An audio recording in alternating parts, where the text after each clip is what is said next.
Okay, everybody. So, welcome. We are going to be doing some lore stuff with Val. For those of you who are watching the VOD, you did not need to suffer through everything that the 2 YouTube streams had to go through. So for everybody who has gone ahead and done that, thank you so much for all of your patience. You have been absolute darlings here in the stream. Yeah, we are going to be talking about Valve the Disciple, which means a whole load of nonsense as far as the lore of the raid is concerned. Cool stuff coming up on that front of things. I do have my notes somewhere on another screen, so don't worry. Also, no face cam this time around. Literally just, it's been one hell of a week and it's the very end of the day. I'm a little bit tired, so you guys don't get no face cam from me, but I hope that's okay. When it really comes down to it, though, we are joined by some lovely people who I'll go and introduce in a second. But before anything else does go down, I am going to say a big thank you for anything else to Luna. They were critical when it comes to organizing all of this. So before that even happens, haha, they don't know that I'm saying this. However, thank you so much to them. Big love to Luna, who helped organize literally everything. And now I'm going to undeafen Discord. Okay, so to introduce the crew that we got in this particular raid, yeah, we have the wonderful Fallout Place. Ayo. The raid extraordinaire first to solo the witness and send its ass back to hell, Bog on my dog. Hello. We have another low man world's raider, world-class raider, I should say, Snazzy Rocks. Woo! Same verse as the first and the second with T1 Khan. Hello, hello. And Luna, who is the goat, who helped organize all of this. Thank you so much. Woo! Hi, hi.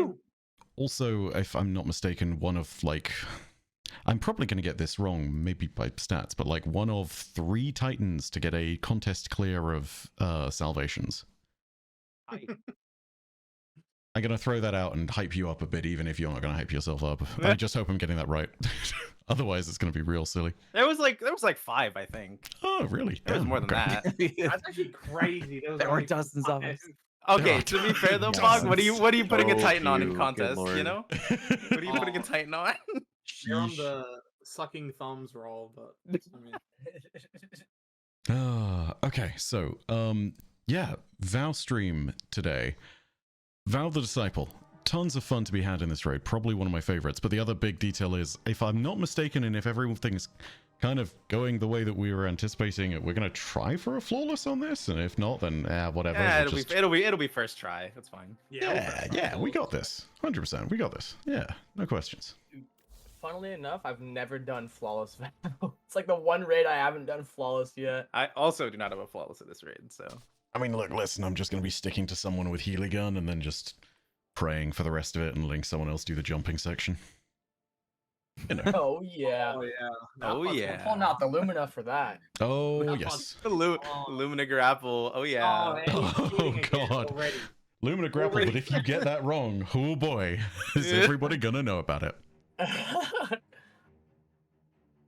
Alright, but Imagining- if everybody is good, I can launch it. If we still need more time, that is cool. I think I'm I'm good. Good, I think. I'm good. I'm good.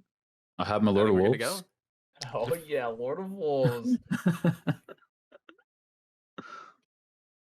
I'm just questioning the fire team lead seems to be the lowest power level here. Dude. Oh. Bro. I mean, I we- pinnacle farmed on my warlock, dude. We might not be leveled up high enough for this one. Oh wait, I forgot your Warlock's your highest because that's what you're doing Master Ron on. Yes. The Snazzy Rock on a warlock is a crazy timeline. Holy Lord. Snazzy Rock on a Warlock. Bars. 5, can we get your odds on Work and Kakita showing up in D2? That is a lore reference that is kind of wild in the first place. I put it at about a 50-50 at this point. For those of you who don't know, Work and Kakita is a thing that lives inside of, well, not lives, but is sleeping inside a star in Marathon. And when it opens up, it's kind of this eldritch horror that, like, destroys the entire timeline. It's pretty bad. Oh.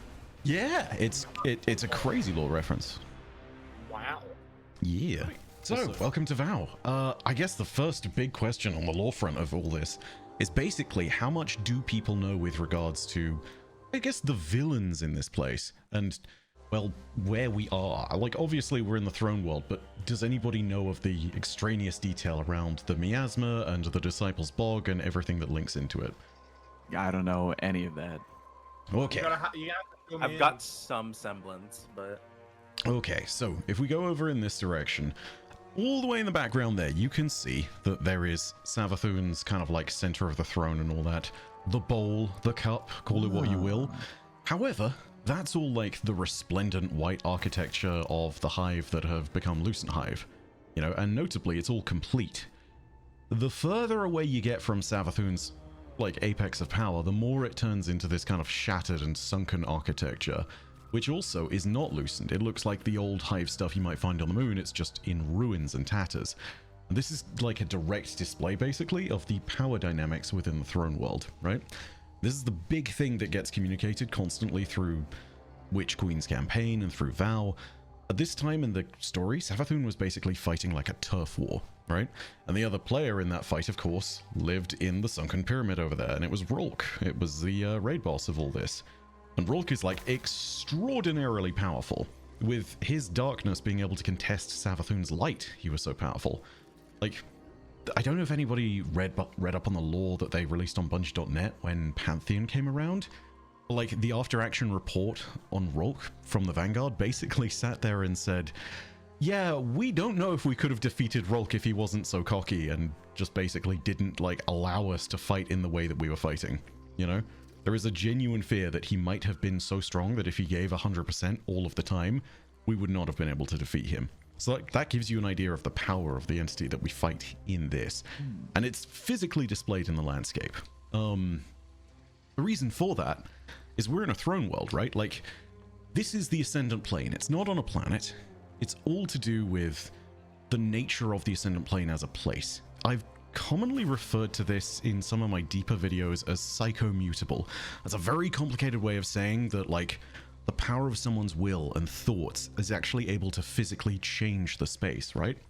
So in this place where Savathun is on that side and everything is all the light architecture, on the other side you've got all the darkness architecture with Rolk. This is the confluence. This is the meeting point where those two kind of like basins, wellsprings of power clash. And this is why the miasma exists in the first place. And it's also why Savathun has deliberately sealed things away on that front of things. The other thing to note about this as well, I mean, you can see that the doors over there are sealed because you've got Savathun's like symbol at the very end of it, like in the middle there. But it's really important to note, Rolk is not able to leave this area quite deliberately. I think Savathun, I can't remember where it's confirmed, I believe it's the Warlock Bond from the raid, but basically she puts like this entire curse on Rolk when he first tries to use the upended, and it like totally backfires. So when all of that goes down, that's how his pyramid becomes sunken, as best I can remember from the lore. That's all presented to us, I believe, in the Warlock Bond, which is Resonant Fury Bond. But yeah, without that, he has no ability to actually leave. They seal the gates, they make sure he's trapped in there, and the only way he's actually able to, like, push out is using the Scorn and the Taken. And, like, eventually, he probably would have been able to break through, because, I mean, like, we eventually kill Savathun, even if temporarily, in Witch Queen. Spoiler alert if you've not played that somehow. And then when all of that's said and done, yeah, Rolk is kind of like the only power within the entirety of the throne world. And so, yeah, I mean, as someone in chat actually pointed out very well, Novotek says, you have served your purpose, right? So it might have been the place that we actually played into what Rolk wanted. You know, opening up the gates, allowing him to leave, so that he would eventually conquer and allow, well, the upended to do its thing. We will get to that, of course. Let me just check and see. I got a whole bunch of notes here. I just want to make sure that I've got absolutely everything. Oh yeah, I mean, there is also the point of why the bloody hell is Rolk here in the first place? Yeah, we can get to that in a moment, but for the time being, do we want to just go to the Ferrari of knowledge? it's time. Sure. My favorite part. Ferrari of knowledge. Yeah. I can't remember. God, I want to say I'll it's take Ty him. Lopez who does that thing and says that thing that ended up being an ad on every YouTube video known to man, but I just can't remember. Knowledge. Knowledge. Knowledge. No, you know what I like more than my Here I am in my Lamborghinis and garage. My garage. With my Lamborghini. Moth Khan, you saw that, I take it. Oh, I saw that. Jeez. I was making sure it didn't get anyone. I saw it in the back of my peripheral vision. I was like, oh no. Let me catch a taxi, bug. Good lord. As a quick note, by the way, for everyone in the stream, by the way, given that everything is kind of a bit confuzzled, I'm referring to notes that I made way earlier, and I've got like the 10 pages of stuff that's next to me. However, some things are subject to best guesses and interpretation. If it turns out later that there's a raid lore along with Bungie and they say something that contradicts, listen to them. They know it. I am giving you best guesses and interpretations of the lore. They are the ones who actually wrote the damn thing. And as I had to explain to someone the other day, no, I don't write the bloody lore. Like, Okay, but you didn't really have to explain that to somebody, yes, did I you? absolutely did. Like, really, though? Really explain it. They were like, What? I won't go through too much of it, but the context was they were sure that the Witness and Winnower had been separated as entities because of my suggestions, which I What? supposedly made to Bungie. Which no, not the case. With an Yeah, a bit of an outsider's honor, but it would have been great. Like with an outsider's perspective, I can totally understand how someone might consider something like that, but no, absolutely not. No, Bungie does not inform me in advance of story things. Like, they also do not take my. I mean, like they may listen to feedback, which I give on a regular basis through like videos and whatnot if people watch my stuff, but no, I'm not. I am not sitting there and telling them, hey, you know the Witness and the Winnower? Yeah, you should separate them. You know, like. God. I'm not in the writer's room. Like, they have a very talented narrative team that goes ahead and does all of that stuff. I cover the lore. It is not my job to make it. Like, I should...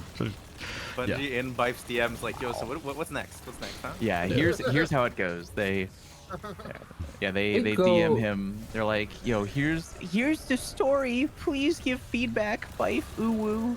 Oh, jeez. And they just Damn. beg him to write the story. Bungie, what a nasally voice you have. Yeah. There was the one joke of someone sitting there and listening to my feedback and then having the SpongeBob meme of, I think it's... What was it? SpongeBob and Patrick being like, write that down, Oh, write that down. Write that down. But yeah, no. Right, that's- No. To 100% clarify, no, they are a very talented narrative team. They do not need my help on that front of things. The most I would ever be able to give them is feedback. Well, we'll see, Bife. We thought it would be interesting if this happened next year in the story. And then he's like, you donkey. Oh, I love that I've become Gordon Ramsay in this analogy. That's great. Donkey! You donut. It's great too because you can get very offensive with the Gordon Ramsay things. I don't know if anyone's seen like the 8th season of Hell's Kitchen with Raj, but like some of the No. most some Hell's Kitchen has some next level like has some I just remember absolutely Idiot next Sandwich. level Oh, insults. yeah, idiot sandwich. Like yeah, idiot sandwich comes is from it, good. but like one of my absolute like- favorites, which is incredibly rude, is just you big sack of piss and wind. It's just like, oh my god, where did these That's come a good from? one. That's a good one. Like, oh, ridiculous. Gordon Ramsay is a treasure. If you ever need to insult someone, I know who to ask. Find an angry Gordon Scotsman. So why are we picking up knowledge, and why does it make the car move? This is one of those things that's very much subject to interpretation, because honestly, this never gets explained in the lore or anything. Right. I would sit there and give you the vague idea, which is that whenever you're looking at Rourke's stuff, he's generally speaking trying to explain the history of everything that's gone on around him and Lubre and whatnot. This knowledge thing, fueling darkness and whatnot, is potentially him trying to go ahead and not only give you an insight, but also potentially invite you over to darkness. There is a little bit of stuff over there where it's kind of like him asking you to prove yourself worthy. That being said, that is a guess. There is nowhere in the lore where that gets properly explained, right? He'll sit there and at the very beginning say things like, you know, drown in the deep or rise from it. He then says, you know, stuff like, you know, it's the role of disciples, prove that you're deserving, all this stuff. Nowhere does it actually give us further points on that. Like, it's just very vague, unfortunately. Because video game, thank you for using my favorite phrase, CN, in the chat. That's absolutely the case, because video game. And you know what? Sometimes that's all you really need, because at the end of the day, like, you know, like, it doesn't always need to be everything. I would love it if this was more, like, properly explained and explored, but, like, sometimes things just happen because they happen, you know? Sometimes it's just that they needed a mechanic in the video game. Mm-hmm. Yeah. For sure. And so, sorry, you mentioned Lubre. I don't know if you're going to get into it. Oh, 100%. Yeah, okay, cool. Yeah, no, Lubre is, I don't know exactly when, but there's like 10,000 odd murals inside the pyramid which reference Lubre and show things off and whatnot. If we were starting with, and we're probably not doing this, but like if we had started with the one preservation mission at the very beginning, which takes you inside like Encounter 1 and shows you the interiors, yeah, that gives you a much deeper insight. Also, if you've not played Valve the Disciple and you just want to go ahead and see something along those lines, yeah, Preservation is a really good intro to all of these topics, even if it does canonically take place after the raid. Let's see. Also, I don't know if people need it, but I'm going to go ahead and hit the thing and just open up the door. Sure, why not? I presume people have red borders and whatnot. I mean, it'd be kind of weird if... I think I have all mine from here, yeah. Alright, cool. Just in case. I hope I have all my red borders from here. Yeah, no, looking at this group, I'm realizing this is, you know, 2 YouTubers, better to be safe than sorry. 3 content creators who are very known in like the day 1 scene of everything to do with raids. Yeah, no, I'd hope so. And then there's Luna being her boss ass self, you know. Ben Orr actually asks a very good question in the chat, saying this is Lubrian architecture. Probably not. There is a little bit of context to be said about this, but we actually know a lot more thanks to, well, seeing everything that we saw from Final Shape. And the likelihood is that no, this is not Lubrian architecture, this is pyramid architecture. So, it's a very valid question though, because ultimately there is a big question of what is left of Lubre. The only remnants we actually ever get to see of it from the universe now are inside the pyramid. And, you know, it would have been a fair guess of like, oh, this is just Lubrian stuff, had we seen nothing else to grant it context. But no, this all looks like it's pyramidal stuff. I am going to murder that guy. Because snipers are a great way to die spontaneously. Really funny. Yeah, knowing my luck as well, it would happen. I'm also going to just get off my nonsense because I don't want to hit someone with a thing and then be the reason we don't go flawless. Whoa! Whoa! Okay. That timing was crazy. That timing was just crazy. happened? I'm That hearing like was crazy. panic. I'm hearing Just saw fear and an panic right now. attempted was assassination hilarious. of Wait, does anyone need the red border though? Because Oh, no. I don't, but oh, I almost jump scare bro. here, dude. What I the? was gonna say who just almost killed Bite. Careful been- dropping down in your Sparrow. Oh, we're doing flawless. I forgot. Drop down your sparrow. Completely forgot about flawless. Lol. Just do it. Just do Yeah. Nah, dude, I started sparrow flying while waiting for the door to open. I got off my sparrow and it lands on Bite's head. Would be my f***ing luck. I don't think anybody needs the red border for that matter. But No, yeah. I think we're good to just go. Okay. Let's go ahead and head up to where we can see like the little corner that's open air. Oh, is it Just so right? we can. Yeah, just ahead where Fallout and Luna are. Yeah, Okay, yeah. so welcome inside the pyramid. Needless to say, a whole bunch of nonsense in front of us, but I guess we should really start with the reason why Rolk is here in the first place. And the reason, ultimately, is to do with the Witness and to do with Savathun. Lowdown of all this, the short version. Basically, back in the day, the Witness was looking at Savathun as a new potential disciple. For those of you who are not immediately aware of it in the chat, disciples of the Witness were literally just his kind of like chosen companions, his chosen warriors.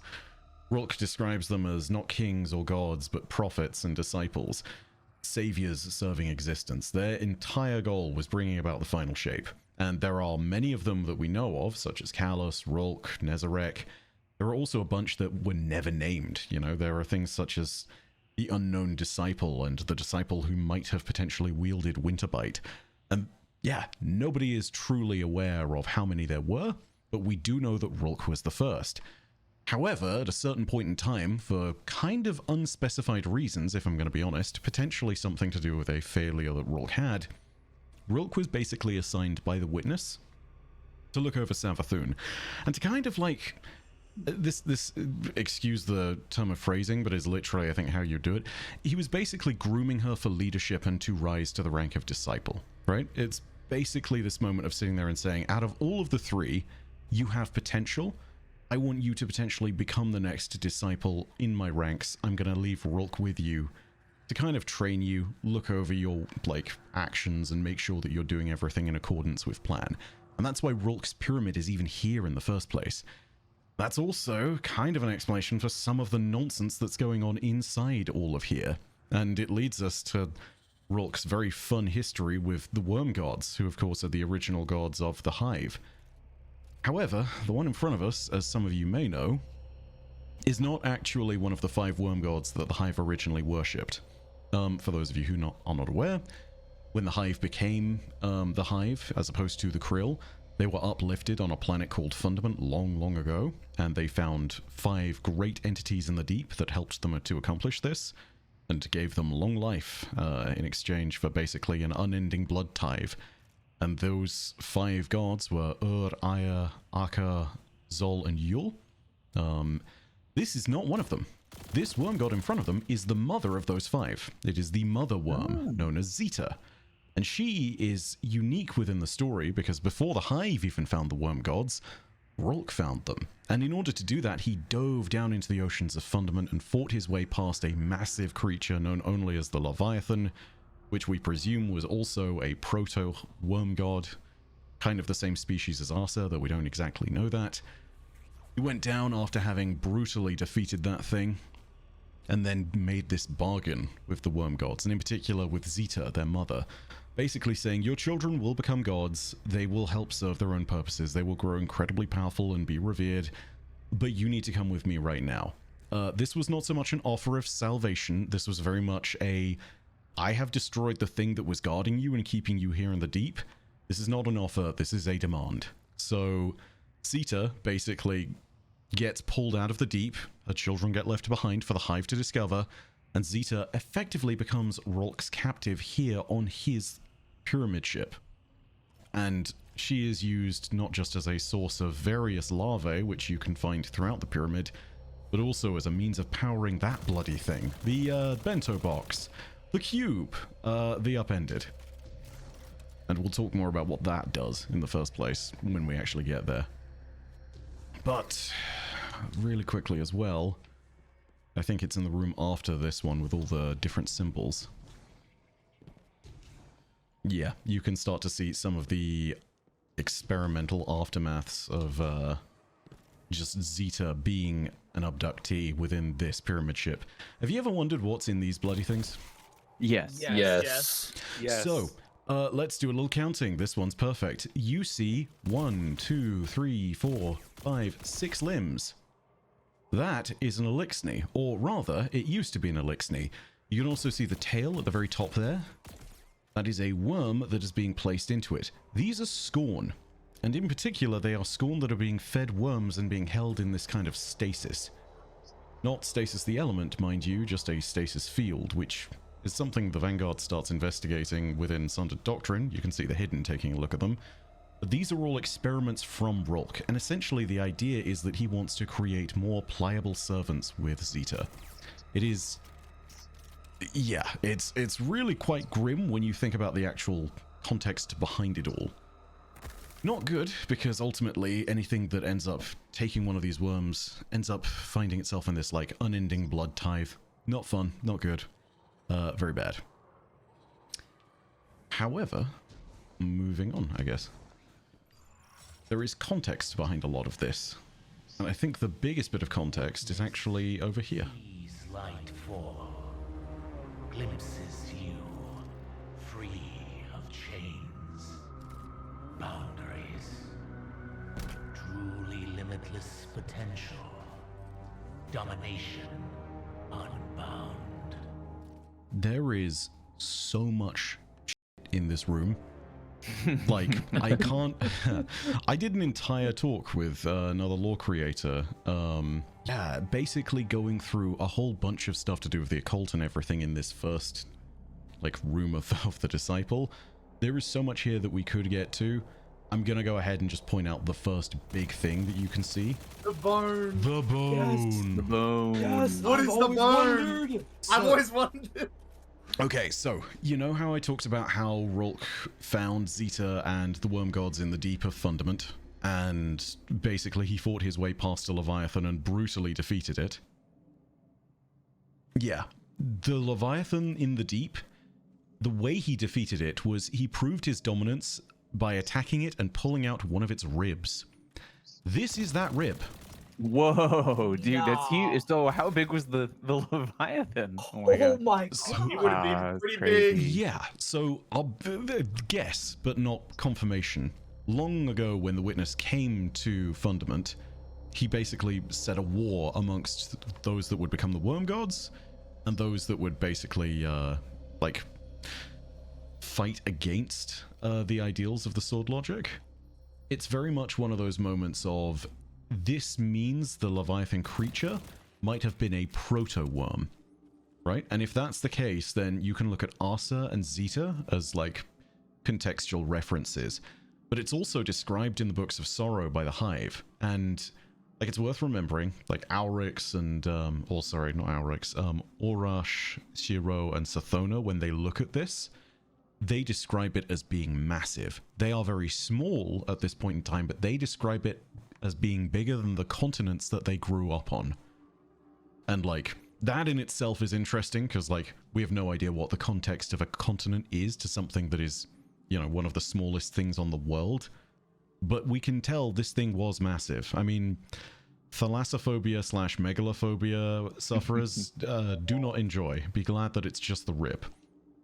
This also matters because, like, the bone is, like, one of the only remnants of the Leviathan that Rolk will hold on to.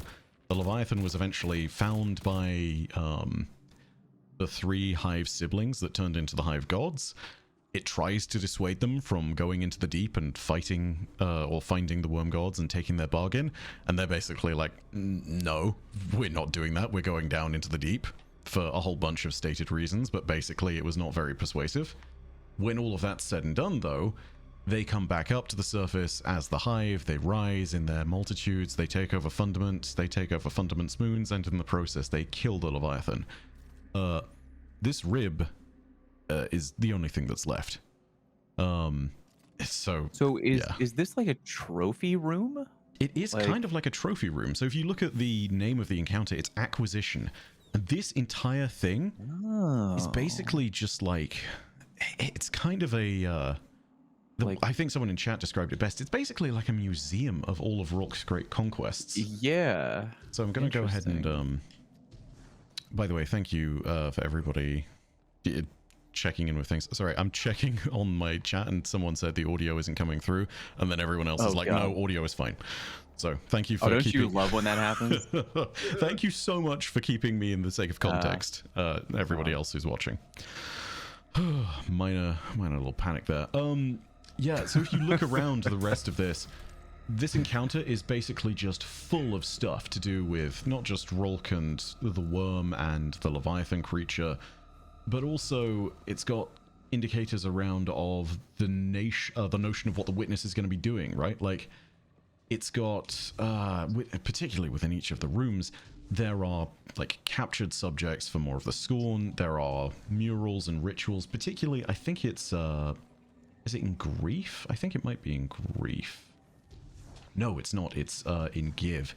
Yeah, so in Give in particular, you can actually see the murals that show off part of the story of Lubre. Obviously, we won't be able to go in here until the encounter starts, and even then it's, you know, kind of I think once stuck. the encounter ends, all doors are open. Oh, is that true? Oh, all right, Yeah. yeah. Actually based, actually huge.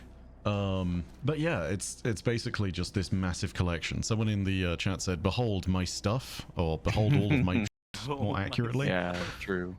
Yeah, no, 100%. That's basically what this is. Like, it's just the room of my stuff. And treating this like a museum is something that actually comes along and becomes more relevant as the raid goes forward, because Rolk is a collector. And he does like to tell the story of not just himself and the witness, but also basically why he thinks they are right. So he tells the story of Lubrae, which was his home planet that he destroyed. We'll get onto that at some point.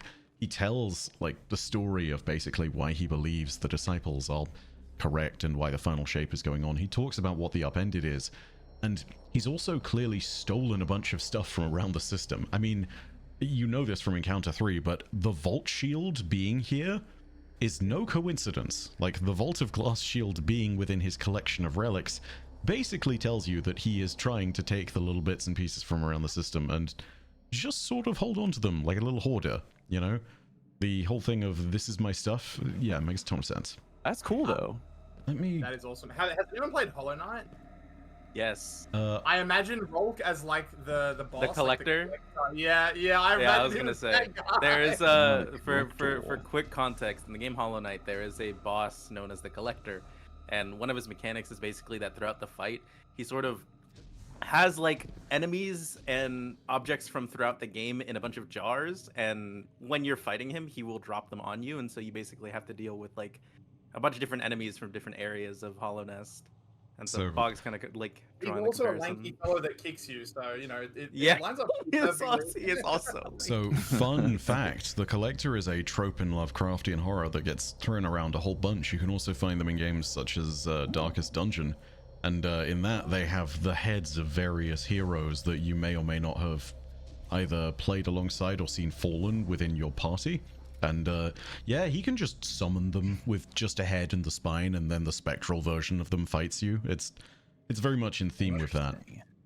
Oh, that's kind of fire, actually. Yeah. That's really cool. If you've not played Darkest Dungeon, by the way, it's phenomenal. Like, I would highly recommend it, especially if you're looking for like a game that inevitably has a lot of grind, but also one that has like a very kind of like unforgiving roguelike kind of experience to it, but also has a much longer scale set of objectives.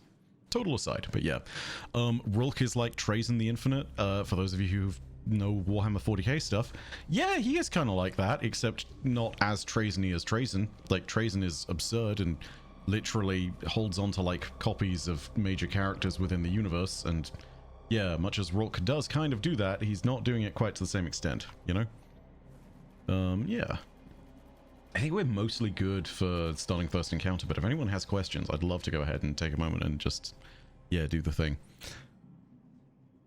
Were there multiple Leviathans? Or was there only the one guarding? There's only one that's referred to as the Leviathan, but if they were proto-worm gods, on the proto-worm god species, the assumption would then be that it's one of the last of their kind, right? So that's a big if, because it's never actually a connection that's made, but they are known to be like one of the major species of Fundament. And like, there are basically indications from the idea that they were at war with each other after the Witness came along and offered them sword logic, that they might have been the same. It's never truly confirmed though. It's just one of those moments of like, hey, if they were captured in the deep, then, you know, it's entirely likely that that side won. And then the worm gods themselves were just captives under its yoke, but it would have probably been one of the last survivors. Interesting. So, Okay. I have a few questions because I'm a lore noob, but this is very interesting. No, go for it, when absolutely. When he says drown in the deep, is he referring to the same deep that is in like Ghosts of the Deep? Like where that dungeon is set? No. So this is the interesting thing about Darkness, right? Like, Darkness-aligned factions refer to the Deep a lot, right? Like, the Hive refer to it, Rorke refers to it here. And the Deep is a weird one because it is both an entity and a place, and neither of those, right? So in the context that Rorke is using it here, he's using it to represent the concept of accepting the purpose of darkness over the purpose of light, and kind of accepting the vision of the Witness, right? Him sitting there saying, drown in the deep or rise from it, is basically him kind of saying, prove your worth as a disciple. Meanwhile, when you take a look at the Hive doing it, they sit there and it's the deep with a capital D for them, which is not just implying that it is a place, but also that it is an entity. And generally, it's assumed and kind of was confirmed by the Tablet of Ruin, its lore tab here, that the deep as a person is referring to the Winnower, which, as best we know, is not just an entity that was there at the beginning of the universe and potentially alongside the Gardener created it, but also is probably the source of the Taken. And then in Ghosts of the Deep, they're referring to it quite literally as the deep, because you're going into the deep of an ocean, right? So, Right. yeah, and it gets even more confusing, because in Fundament, you sit there and see the whole story in the Books of Sorrow of, like, all of the fellas going down into the deep, all the fellas, sorry, the 3 hive gods, before they actually become hive gods, they go down into the literal deep. Like, they find everything at the bottom of an ocean, right? And that's where that gets even more confusing, because you have, like, a 4th the deep being used there. So, like, the reference of the deep is all context specific, and it kind of depends. Right. So, but when Rolk defeated this Leviathan, was that in a literal deep or? Yes. So that was in the... Okay. Yes. Yeah, that was in the oceans down on Fundament, right? But it's a very valid question, because, like, the deep could also refer to the deep of the Ascendant Plane. You know? Right. Yeah. It's a very much a changeable phrase that is often quite deliberately used, where you kind of need to have the context to separate what's going on with it in each instance, you know?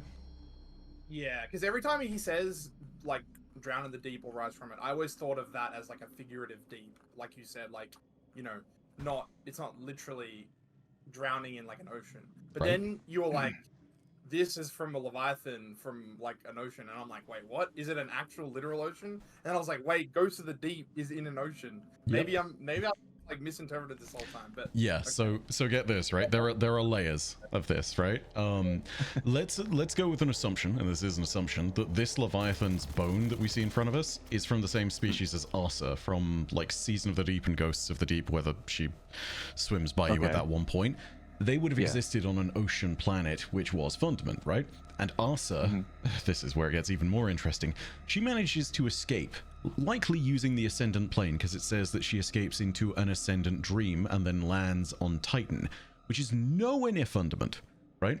So Arsa is going from one deep, aka the oceans of Fundament on a planet far away, into the deep, which is referring to the Ascendant realm and the Ascendant Plane and the Sea of Screams, where she's traveling through it in an Ascendant Dream, and into the depths of Titan, which is deep number 3.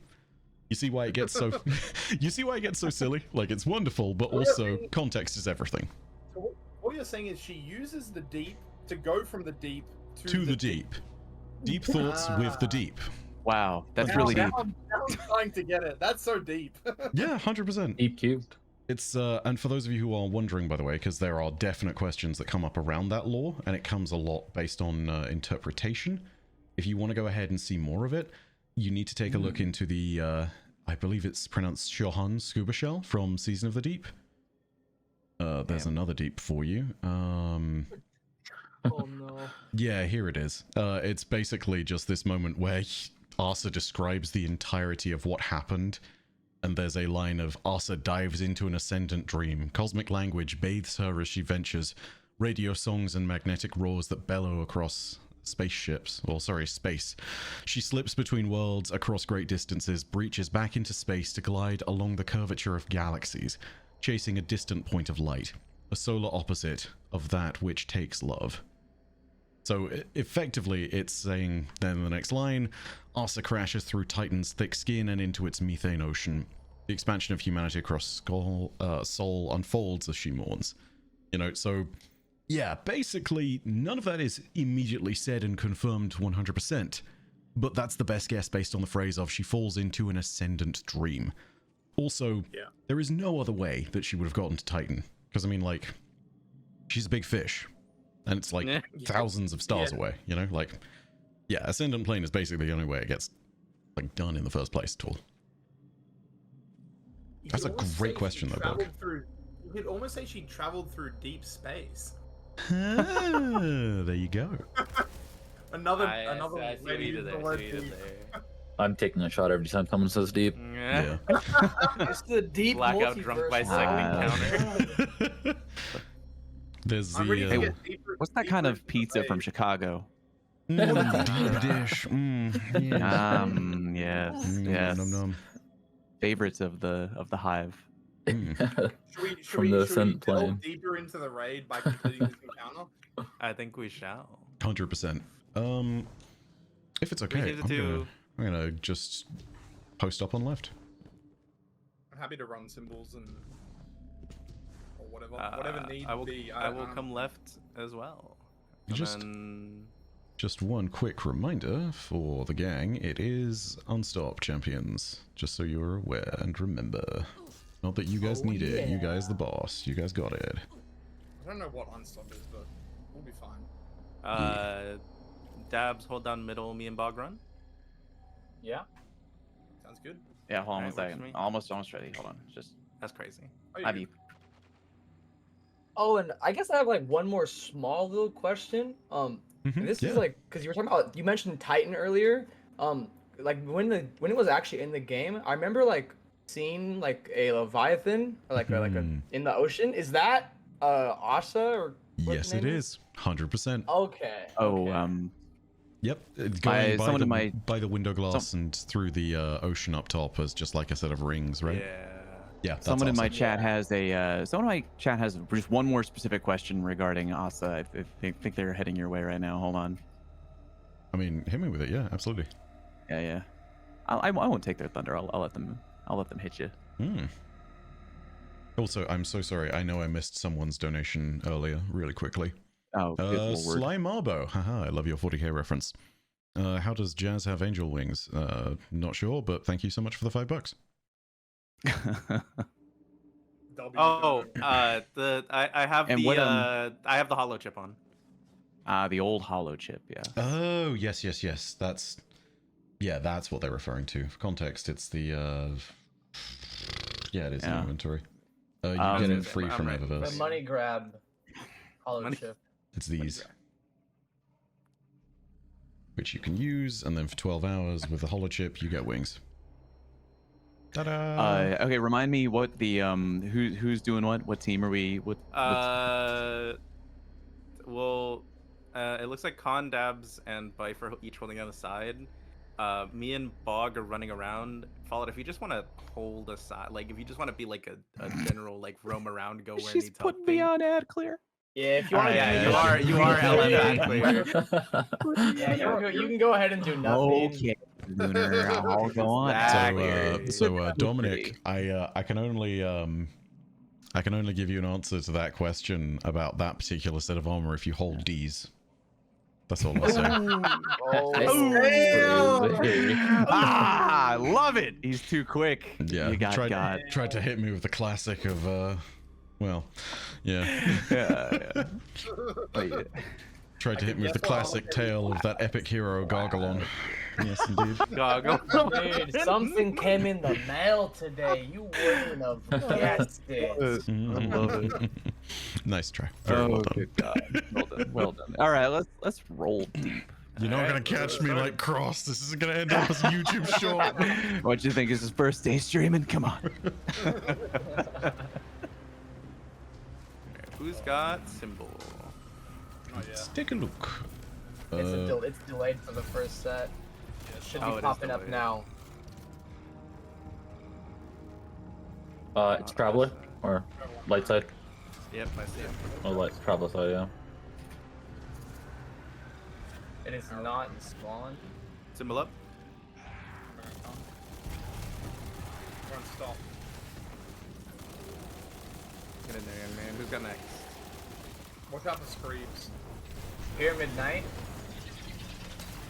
It's up on your guys' I- side. I see him. Yeah, it's by Luna. Luna's It got it. is Praise. Praise. Is praise worship? We got a This pyramid one side over here? knight somewhere. Pyramid side.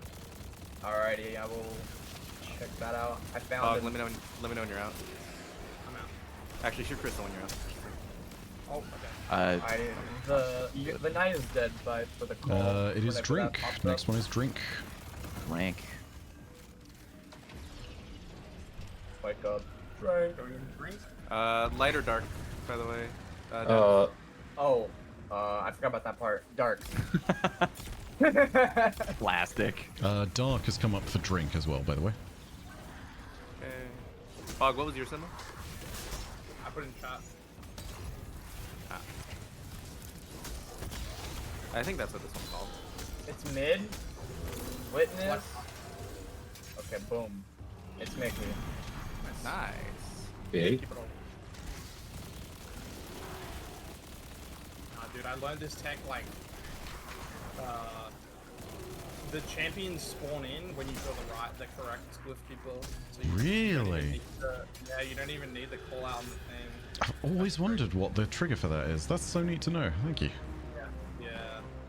I didn't know the champion was a thing. I knew for the last one, what like you usually would just Yeah. like you kill one at a time and like if the text pops up. But I didn't know Yeah. the champion is that. That's cool. Yep, as hell. I learned that from MLG Dumb Monkey. Oh, of course. Yeah.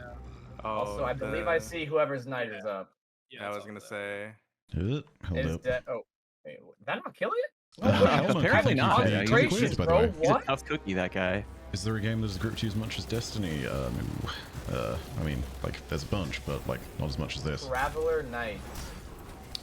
Nothing on my side yet, just as an FYI for team. Bog, you're going into. Oh, it's dark for you, Bog. Okay.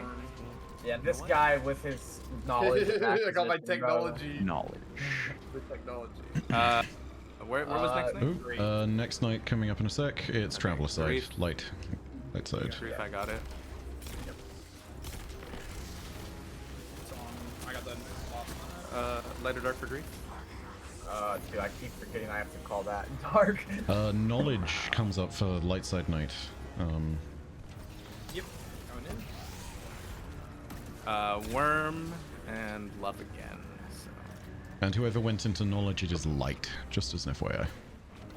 Here.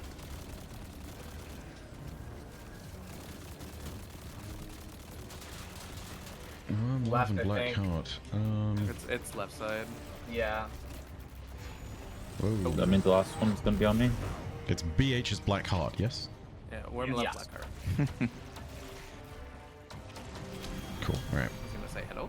Sorry, I did not want to hit that because I No, no, hit no, no, I it's hit okay. Black Heart and it was like, no, not the thing, and I was like, okay, I'm not touching this. Really quickly, do the doors close when you finish the encounter? Did you want to? I'm pretty sure they. I'm pretty sure they open. I'm pretty sure they all open. If okay. not, don't worry. The stuff that they We're show, gonna we find can out. probably find close to the end because I'm pretty sure there is something that shows off that stuff. Okay. It's a valid question, but like, we should be okay. Oh, I see Gotcha. first night already. Get you. Get your ass over here.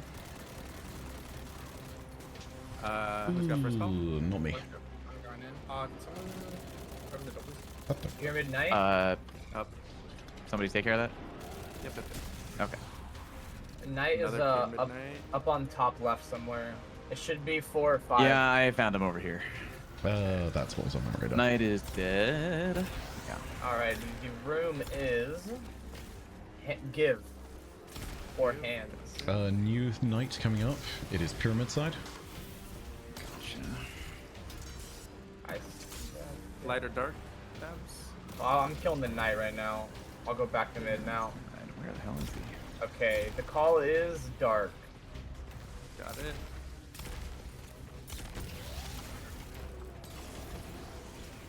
Next thing is commune, by the way.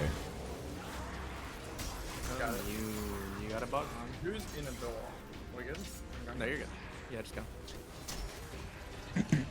And bog in commune, it is dark. Thank you. Tower, Witch Queen, something. Hit me with it. AP. Ascendant plane. Nice. Done. We are through. GG, well played. Easy peasy. Nice. Yippee! No, I think we can just open the doors. Like. Yeah, I think the crystal stays and such, and Yeah. No, yeah, they all open. Yeah, there they go. I think. Hey, they yo. Now we can explore. Massive. Fun. Nice. Perfect. I didn't know that, but I'm so glad. Let's You didn't know? see. How Yeah, did you that- not? How do you not know everything? Yeah, I thought you were the lore guy. You're supposed to know everything about this game. Jeez. I am a thralled. But yeah, the room we really want to jump in if we're going to explain some context and things is this one, because this has what? the big old What? mural here in the back. I forgot about this. Ooh. What the hell? We got Uncle Roger on this raid here. Okay, so you may have heard of a thing called Bluebrae. In fact, if you go into glaives in your collections, because you guys will have this inevitably, you will probably have Lubray's Ruin, either the normal or, if you're very good at the game, done master stuff, the adept version. Lubray's Ruin is a very special weapon. It is kind of weird that it is a legendary to a certain extent, because this thing, in the terms of the actual like lore behind the raid, is insane. This may be the oldest weapon that we've ever gotten in Destiny. Like, outside of something that literally was made by the Witness on its home planet, when it was the Precursors and it was an entire people, outside of something that might have come from the Traveler or the Winnower in the most primordial moments of the universe, yeah, that is the oldest weapon that we've ever laid hands on. Now, there are some debatable things and stuff to that, but like, the thing that can't be debated is that back in the day, when Rolk was using this bloody thing, it was incredibly powerful, and he did some ridiculous nonsense for all of this. Basically, he used this in combination with a power from something called the Witness's Luster to crack his planet in half. And all of that came after a whole load of betrayal. Like, his family basically abandoned him. He had what you could describe as a very disturbed childhood. He essentially had a father that would commit a load of bloody murder for a bunch of different reasons. And he basically looked up to his dad. When his dad eventually turned the other cheek and found a better path, Rolk looked at it as betrayal. Originally, he'd stolen the glaive from one, like, very gnarly corpse of, like, a group that's basically called the Stalkers on his home planet. And the entire point of this was he'd originally named it Relic's Ward because he wanted to go ahead and use it to protect his father, who had been abducted by this group. He then found that his father had gone and joined that group, and, well, at that point he then renamed it again to Relic's Bane, because he saw that his dad had basically betrayed him. And then after all that was said and done, eventually, when the Witness found him, he was kind of crushed and broken. He'd been thrown or had fallen into a chasm. He'd seen this last look on his family's face as he was falling, and they were relieved that he was dying. And then he gets risen again by the Witness. And at that point, Relic's Bane turns into Lubray's Ruin, which then goes on to shatter the planet. The lore book behind the raid itself is actually called Shattered Suns. And there's a reason behind that. Lubray, the planet, had two suns. One of them was, it's not exactly described of what kind of system this is. One of them was a dark sun and the other was a blue sun. Rolk basically shatters not just the planet but also the sun itself, and in the process just kind of destroys the entire solar system. By doing this, he wipes out his entire species, his entire civilization, and he is the last of the Lubrayans left. It's, if you've not read any of the lore and you want to start with a book that goes back to pretty close to the beginning, like Shattered Suns, if you can get it all, is a phenomenal read. And it is one of the craziest progressions of lore that you will see in the game. And like, that is pretty hardcore. By the end of it all, there is this moment where Rolk sees everything that he's done. Like, he comes around to the Witness's point of view, being like, oh yeah, none of these people mattered. The only thing that matters is the Witness's vision for the universe and the final shape, and the fact that I'm in that vision. Because I'm in that vision, and because I'm helping to make it happen, I matter. And eventually, Rolk rises from all of this. And, you know, he grabs his glaive in one hand and the power of the Witness in the other. And the Witness asks him, what do you feel, my child? And he just says, relief. Which, again, is exactly what he saw on the face of his family when he fell into the abyss. And it's basically this way of sitting there and saying, I have a new purpose now. You know, it's very much about just, yeah, their faces show relief here. That's the other lore bit that shows it. You guys can't see it because I'm showing it through my stream. This mural basically, I was wondering.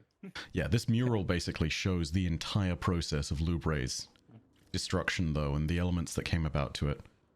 And art and interpretation has been left here by Rolk, and it is purely as a commemoration of what he sees as a moment of great strength. Are we still flawless? Yes, Brandon, we are indeed still flawless. Yes. This is something. So are those go on. those are the suns that you talked about? Because you said there were, or am I totally wrong on that? No, I think they are meant to represent the suns, because one of them is meant to be a deep blue and the other one was a dark sun. Yeah. Although the kind of dark sun that this represents is not necessarily known. There's a theoretical star called a brown dwarf that I think has never actually been seen. But hypothetically, it would be this kind of dark sun that doesn't really emit much light, which kind of fits with the description of what's going on. I do not know that to be the case, though. We just know from Rolk's records that there were 2 suns. So yeah, that's what I think this represents. In particular as well, Rolk uses the Saphiric Converter and Lubre's Ruin and the Luster of the Witness in combination to shatter one of the suns. And you can see that there's this construct, which we'll see later at the very end of the raid, that is kind of driving its way through one of these Saphiric suns, which I think is meant to represent all of these in like combination. That may be the Luster of the Witness. We do not know. It's never been confirmed. We know that it exists because of the lore reading. We know that it's found later in the raid. We do not know what it is. But yeah, that's the one bit of ambiguity we have with all this. Either way, this is like Rolk's, well, what he considers to be his crowning triumph. You know, it's the moment at which murdering his people. Yeah, it's the moment at which he finds Crazy. purpose in his mind. Yeah, that's really funny. Yeah, he's a he's a character. Like Rourke in the entirety of Destiny is just one of those. He's kind of like Oryx in a certain sense, you know. He's a badass motherfucker, and he was gone way too soon. Like, it's criminal that we just get him in the raid and no other times aside from like preservation. More Rolk lore, frankly, I would love it, and I'm really glad because this is actually another detail that we got thanks to Pantheon. Oh. The Vanguard, they sent a probe out in the direction of Lubre, and they should at some point soon be getting results from it. So all of this nonsense where one of the suns and Rolk's home planet of Lubre got shattered, yeah, at some point we should be getting all of that. We should be finding out more about it because the Vanguard has literally sent something in that direction. Okay. So yeah, it's Okay, can I ask the obligatory question about this mural that I feel like is asked hundreds of times anytime someone sees it? yeah, go ahead. So these 3 shapes over here. Ah, the shapes, yes. Yeah, I think the colors are a little, you know, like one happens to be a kind of light blue, and then one is a green, and then there's that 6th one that doesn't really make sense, and everyone is always like stasis strand something. Yeah. Not entirely certain of what's going on there, but I do give that theory some credence. The idea that that is the 3rd element of darkness that we should at some point be getting, just based on the fact that we have 3 light elements, solar, void, arc, and only 2 darkness elements, and the fact that there are facets of darkness that clearly haven't been discovered. For those of you who want a little context on this, by the way, my bet is that this is nightmare energy.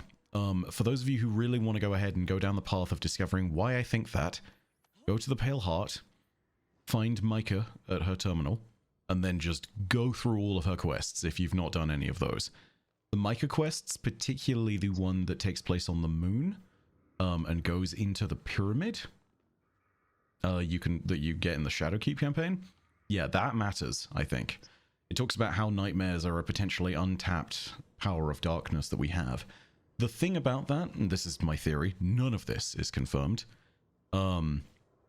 Whenever you look at an element of darkness, it is more general than just, oh, something negative, right? Because technically speaking, all of these are not like tied to a negative thing, right? Like, so Strand is to do with connectivity and like the threads of fate that link everything together. Stasis is an element of will and control. I think that if you're looking at this final power, I think that whilst it's going to be referred to as nightmare energy in like the evil context of it, I think it could also be referred to as the element of dreams and potential, you know? So if you're, again, because, yeah, darkness is not inherently bad, right? It's just often used by bad people. That being said, other people have in the chat mentioned the other possible, you know, interpretation of everything, which is that this is resonance. Don't know that to be the case, but yeah, you know, it's the other possibility that exists because we see so many people using resonance throughout the entirety of like the Light and Darkness saga. You know, we see Rolk use it, we see the Witness use it, we see Nezarec use it, we see Callus use it in the end. Like anybody who is part of the Dread uses it. Yeah, basically. So I have a question about the rainbow at the top. So obviously, obviously rainbow, like, is related to like the light spectrum, but that also shows up on the, I believe it's the day one emblem for this raid, or the contest emblem. Is there more significance to that other than just like the light spectrum rainbow, like you know what I mean? Like, is there more to that? Or? Wish I could say that I knew, but unfortunately I do not. Alas, that is a bit that goes completely under the radar for me. I wish I understood it.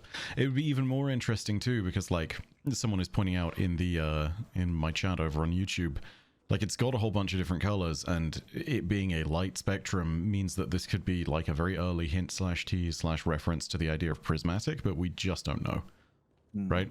And if it was a hint to the idea of prismatic, why the hell is it showing up in Rolk's pyramid? You know, I think this is just rainbow because art. You know? Yeah. Then again, that's what I thought as well. Yeah, I mean, I could very much be wrong though, because who knows, right? Like this is very much a thing that holds interpretation to Rolk, and we may not be getting the full picture of that. I bet that if you asked someone on the narrative and art team who worked with all of this stuff, that would be kind of huge. Someone in my chat is saying the image is the veil, which I think is another good interpretation. But I also want to go ahead and just push back and say, I don't know that to be certain. It's a very cool thing if that is the veil though. It's, I don't know if it quite fits, but it is very close. I'll certainly give you that. But yeah, there is no immediate confirmation. The only obvious bits in all of this are definitely the two suns. And that this is meant to represent, because we know from Preservation, the moment where Rolk destroyed his world. I think the only thing I can think of is that this matches up more to prismatic than anything. Like even the color is kind of. Yeah. But other than that, I have no clue about the interpretation of that. Alright, I'm changing the lore. I'm crashing the mural. Damn. Snazzy is Lubre's Ruin. Yes. Boom. No more. Who's Rolk? Who's that dude? Rolk? Pff. You mean the guy with somebody the little in shadow my- clone? This Pantheon was a year ago, man. What the hell? Somebody, Not worried oh about man, yo, Pantheon 2 win. Oh, right of the Real. nine, right of This the is nine. so fun. I know.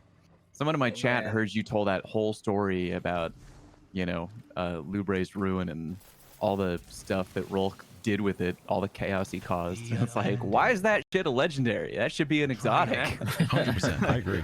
That would honestly make a lot of sense. What are we doing Actually, here? is a good point. You mentioned Oryx a little while ago. I don't mean to make like the cliche question, but in terms of power scaling, how powerful exactly was Rolk? Valid. scaling. But Like, before 'cause you, that- valid question, but before you all go, we'll want to go ahead and just take 1 second here in front of the many horses.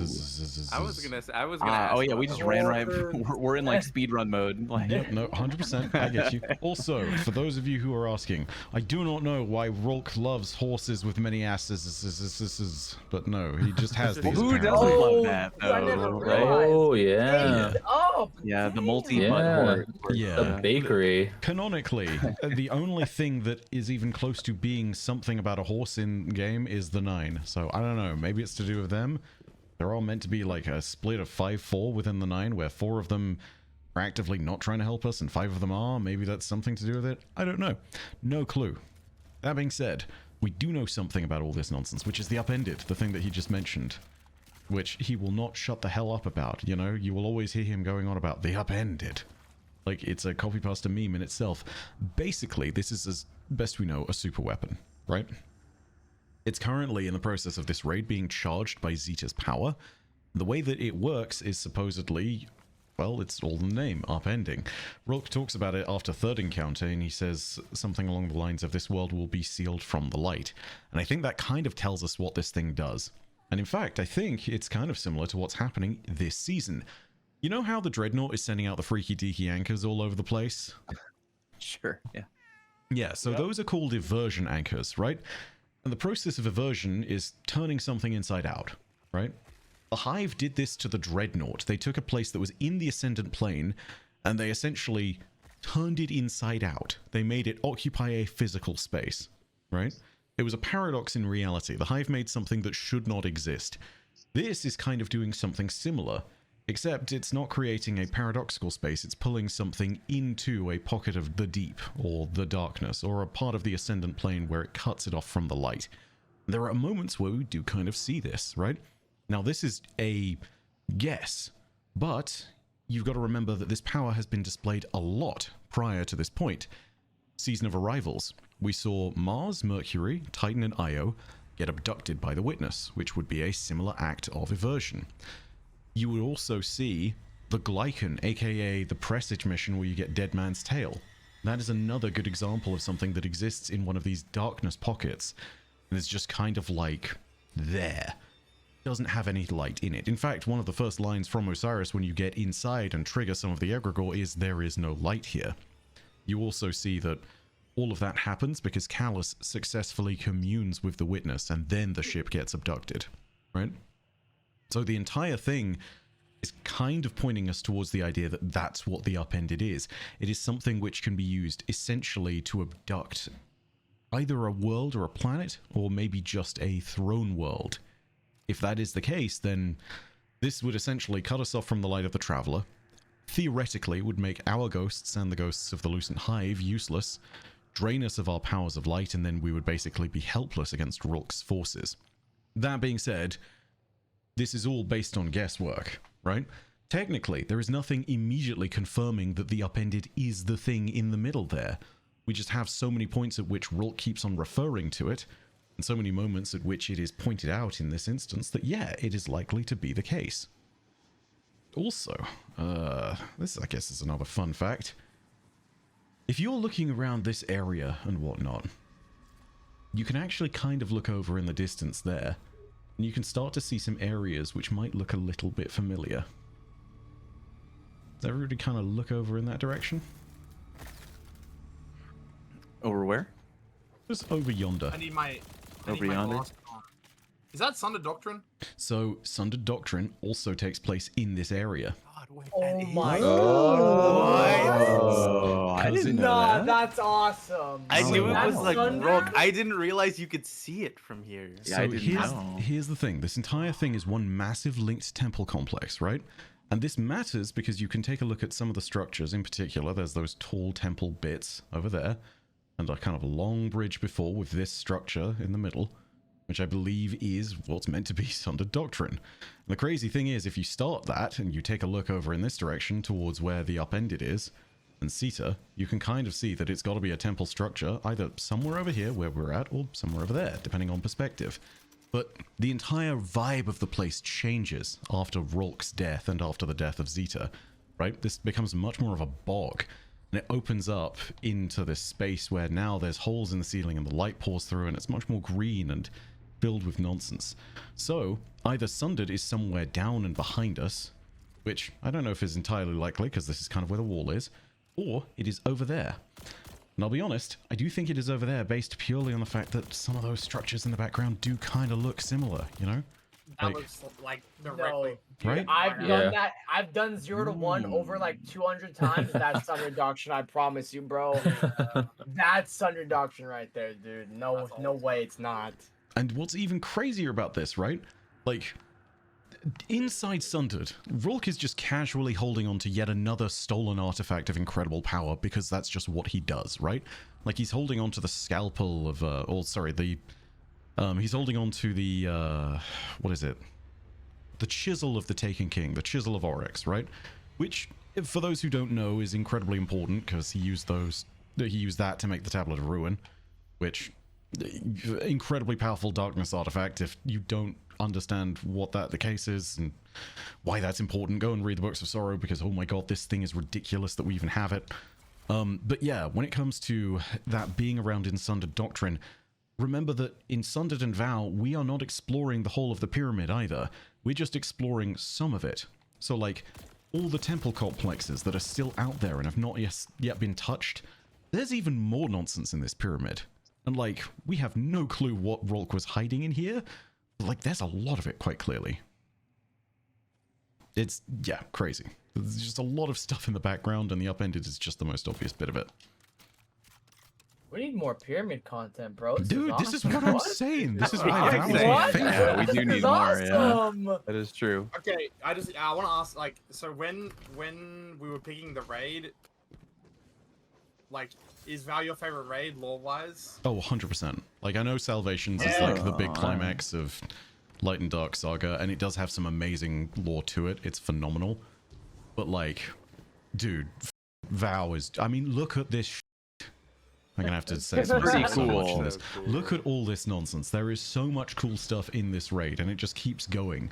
Not to mention that Rulk is one of the coolest raid villains that we've ever gotten, and just in the space of a single raid and like 10 lore entries, a little bit of stuff from some of the like the master raid versions of things, and then Preservation, the only other mission where we hear his voice. He has become such a massive character in the lore, and he has such a huge impact. No other character is quite like that, you know? Disciples. I think once a year, every time the raid comes out, I always tweet Bungie for like another raid along because they haven't done any for a while now. But like these are like the deep dives that I would love more context on. Because yeah, I mean like there's way too much in this area that's like not ever been explained. Yeah. And like I never would have been able to connect the two Sundered or Vow together. 100%. I can't agree more. Like the raid alongs are fantastic, and I know that it's not necessarily something where everyone finds value, but it's also just like, man, it's so cool when you get to It's sit so there cool, and yeah. have like art and narrative along to just give you the sort of vision of everything. It's phenomenal. Can you find something else to chat about for just a few minutes while I use the bathroom? Yeah, 100%. Fallen needed to go pee for like 20 All right, cool. All right, minutes. BRB. Telling him to just go. There was your question about power levels, I believe. Was it? Yeah, like because we were talking about like someone in chat also mentioned this, but like in the grand scheme of things, it sounds like Rolk would make Oryx his bitch. And like that's like like that is actually the way that it was posed. But like in all honesty, like yeah, it just took one weapon, a legendary weapon, to go ahead and like destroy a whole civilization and solar system, right? Yes. So in the grand scheme of things, Rolk is pretty powerful compared to like some of the other bosses Yeah, that we've I'm had to face. gonna throw it out there. Like Oryx was powerful in his own right, and definitely worthy of being respected for a whole bunch of different reasons. Like, it's one thing to be able to sit there and turn like your throne world inside out and create a paradox in reality, and at the height of his power, Oryx was powerful. I still think easily Rolk clears him. Rolk effectively created the Hive. Rolk is more powerful than the most powerful of the Worm Gods. And when it really comes down to it, the only reason we actually managed to defeat Rolk was because he got cocky. Like, this is the thing they keep going over when it comes to the actual lore within the Bungie.net pages. When it comes to Pantheon and Rolk in particular, we only won because he wasn't really fighting us. Like, those moments where he pulls out the glaive in DPS, those are the moments where he's actually fighting. The rest of it, where he's slowly strutting around or he's floating and watching you, he is humoring himself. He's laughing. He is not actually trying. If Rolk was trying the whole time, we would not have won. Like, I think it's as simple as that. That is crazy. Does That that mean is that so like awesome. because I figured another like interesting indicator was how you talked about earlier about like the Aegis relic being here, and I won't get too into it because I assume that'll be talked about in like the third encounter when we get there. But like, does that just mean that like were Rolk, even with Rolk messing around, like is he just one of, if not maybe the second most powerful raid boss we've faced besides the Witness himself? Oh, 100%. Yeah, absolutely. Oh, If okay. if we rank, Because like, I don't know how he compares to Nezarec, but yeah, so Nezarec is definitely also up there as far as... It's kind of sad because, like, you know, Nezarec is a soloable raid boss in that respect, and, like, the amount of power that's on display there is not... You know, it doesn't... About to get done on Master too.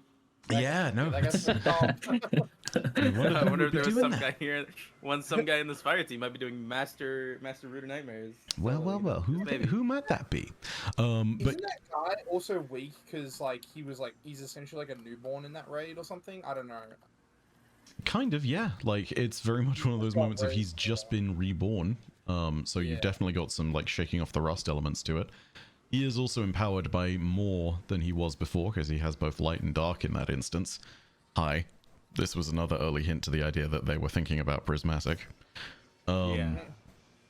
Oh, excuse me. But if you're really going to go ahead and take a look at, like, the actual power scales of things, despite Nezarec having, like, the entire point of him being a final god of pain and being kind of an eldritch entity, Rolk is still the first disciple of the Witness, and I think there is a reason for that, you know? Like, Nezarec would have been up there, that's for certain. Would have been a powerful entity, would have been someone worthy of respect.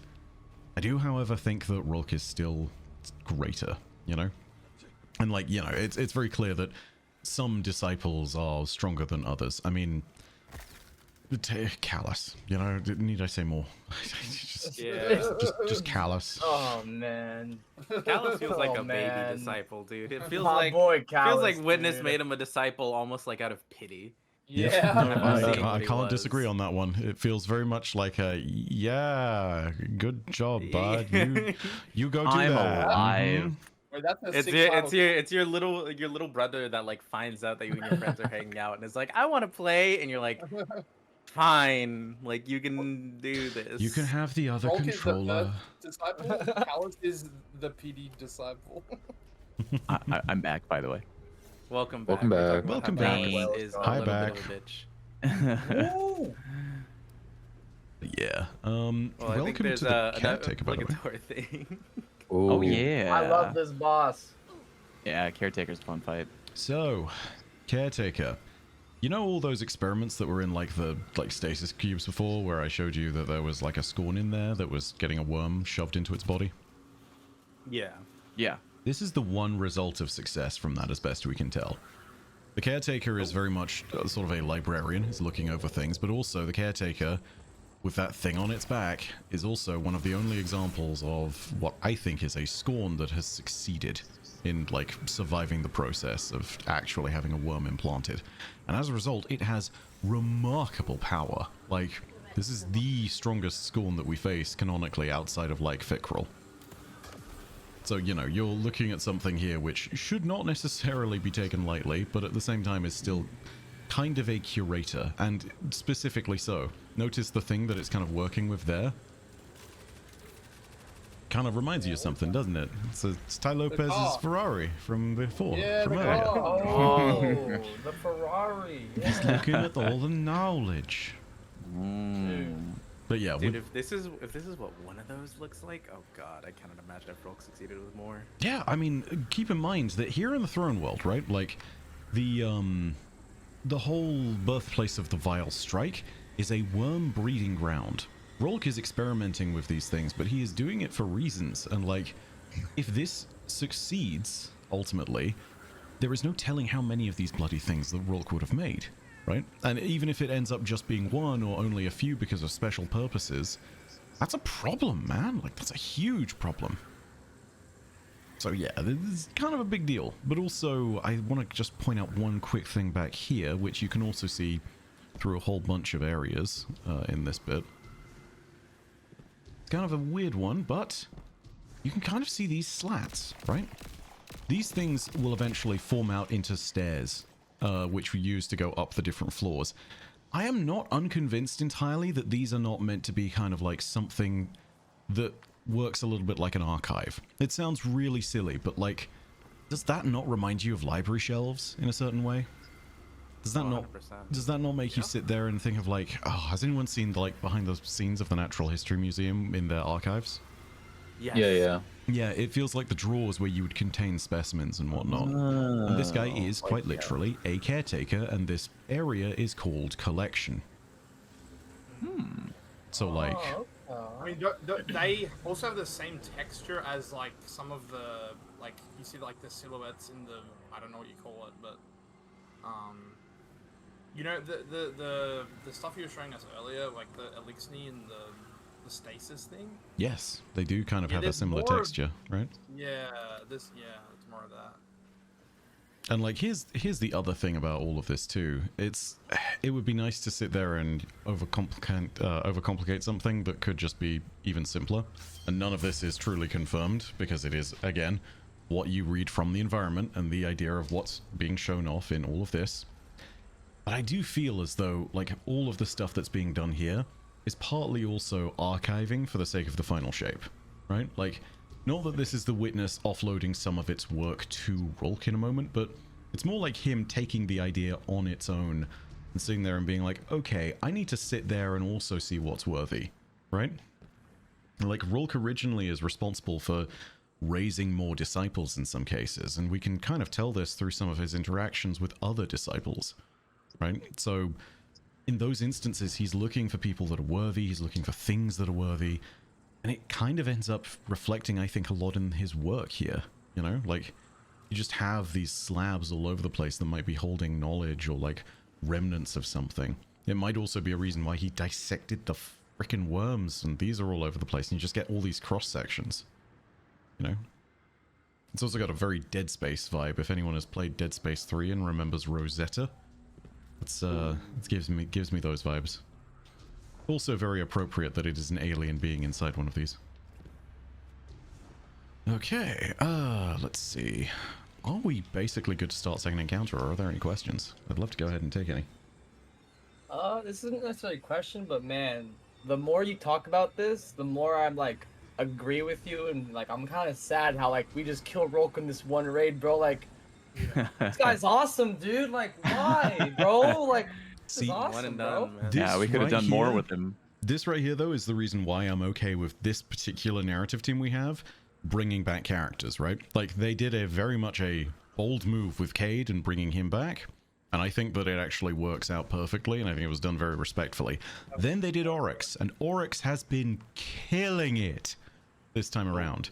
Oh yeah, You know, he's like- doing great. Yeah. Sometimes characters in the past got brought back, and it was very much like a, oh, they're back kind of thing, but Yeah. this feels It's very good. much different. I think the narrative I team's love it. found their space with it here. If they brought Rourke back even briefly in some kind of odd capacity, even if it's just part of a odd narrative, or it's like a moment from his past that we dig up because of some darkness shenanigans, and then that's all we ever hear, I'm very much down for that. Because, again, Rourke is just so good, man. Like, god damn, Dude, it's yeah, so cool. Yeah.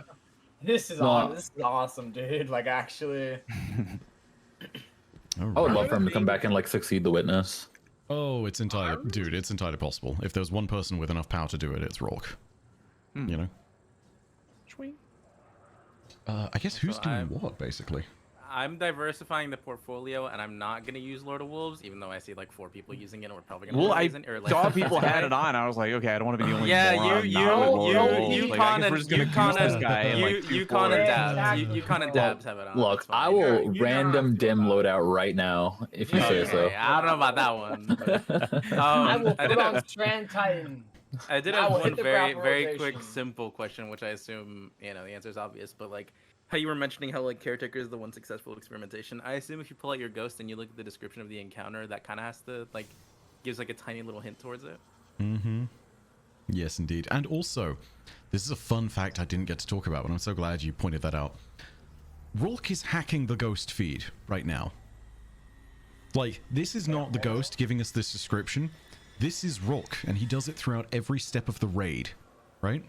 Oh, Oh, I didn't know that. I Oh, genuinely have never paid attention to that. is, Yeah. like, yeah. Oh, I never really? thought about that. I No, never the thought message. about that, yeah. The message. They eat on away? the- Do you know what- They eat away at the decay on within the final shell. encounter. Oh, that's yeah, dope. no, That's very this cool. is exactly what I was going to mention. If you pull out your ghost at Final Encounter, you know what the description is?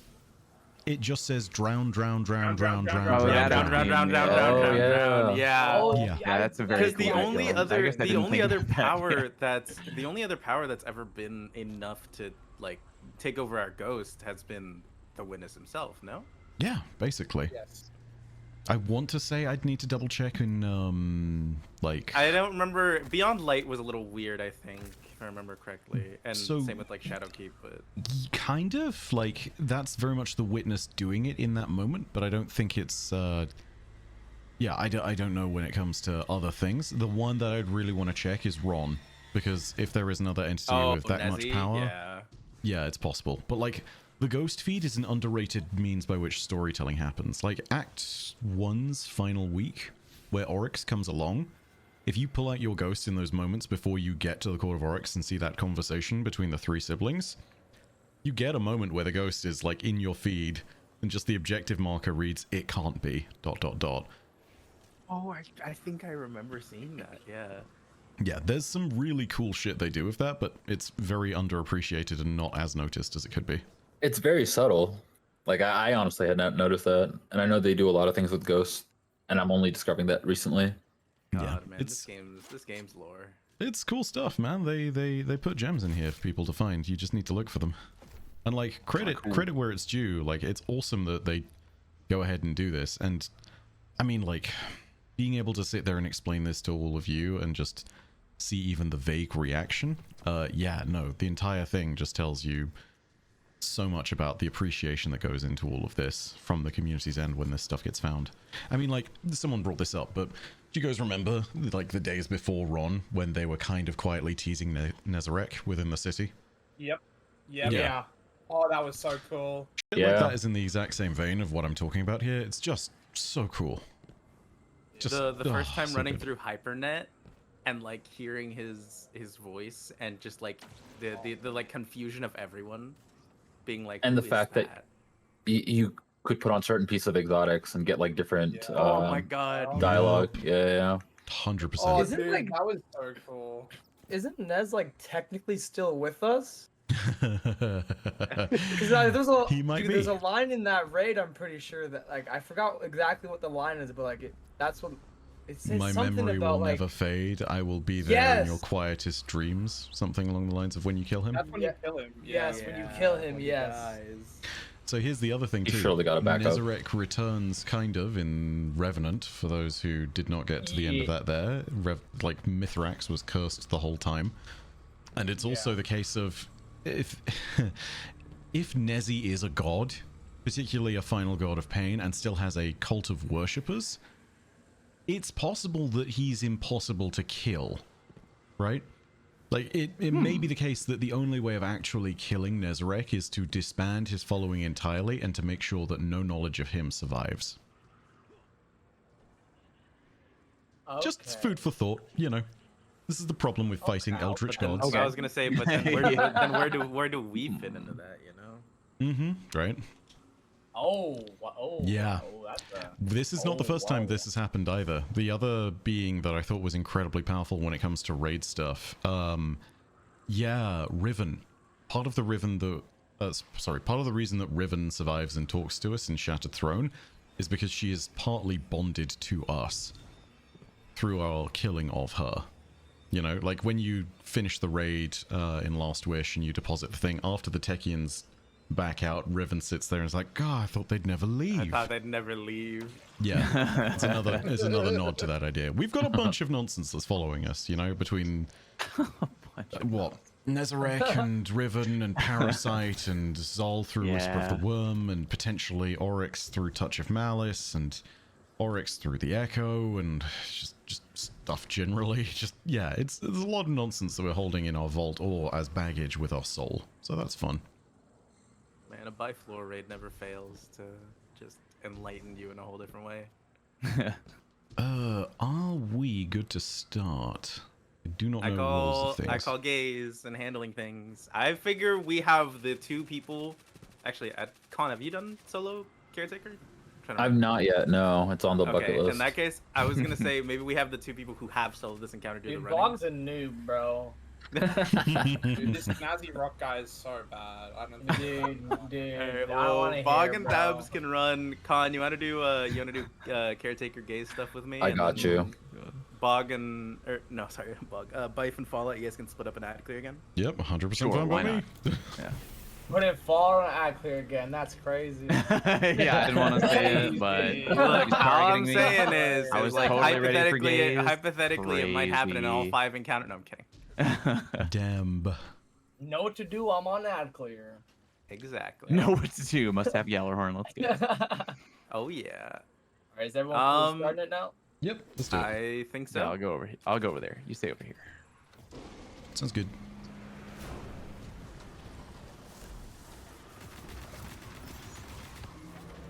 God bless.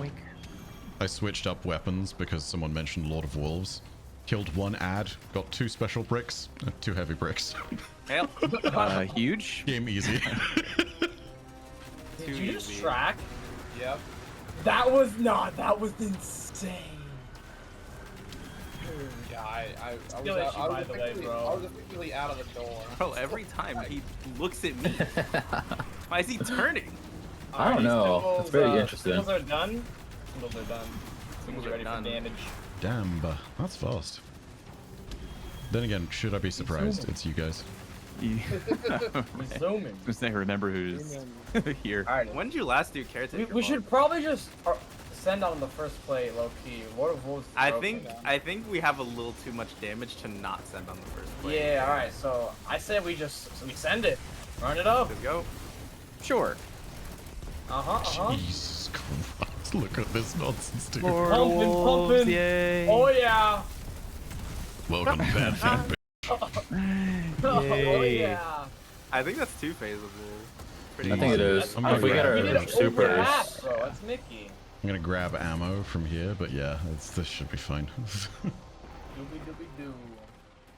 Yeah, Scooby. I think honestly, the biggest danger is watch bumping into each other as you go up floors. Unironically. Yeah. No, that's kind of real. Yeah. Kind of having like a mini panic attack going up these stairs right now. I think I nearly bumped into Snazzy there, and I was like, Oh, "Ooh, I I can do forgot that." I'm like, don't be False stupid. run, bro. Don't be stupid. Don't Oh, bump into God. anybody. Don't Fuck, fuck it's it up. over. Don't. Oh, guys. Yo. What happened? It's not over, but I shot the wrong symbol. We got so much time. No, yeah, we have 10 years worth of time. I just shot the wrong symbol. We got plenty of time. Nice, good job. Open. Oh, I'm getting bugged. Okay, fixed. Yeah, Little Kobold is correct in the chat, by the way. Nocris is very deadly dead. He is a corpse. Super dead. Just a little bit. Oh, isn't that the dude from the strike? That is Crota's brother, Yeah. and Oryx's brother. other son that he actually banished. Oh, Damn. shoot. Like, not just haha, you stupid. Oh, it'll you be screwed it'll up. be damaged, by the way. There's always Oh, a damn. black Oh, sheep, perfect. huh? Mm-hmm. I mean, hey, that's what happens when you actually commit proper heresy in the hive. I have well for this, Well, by I the way. don't if you have want. a I don't have a still hunt ready, but I'll try. Send on second play. Yeah, I was gonna say maybe we go a little light on the first plate and then send on second. Sure.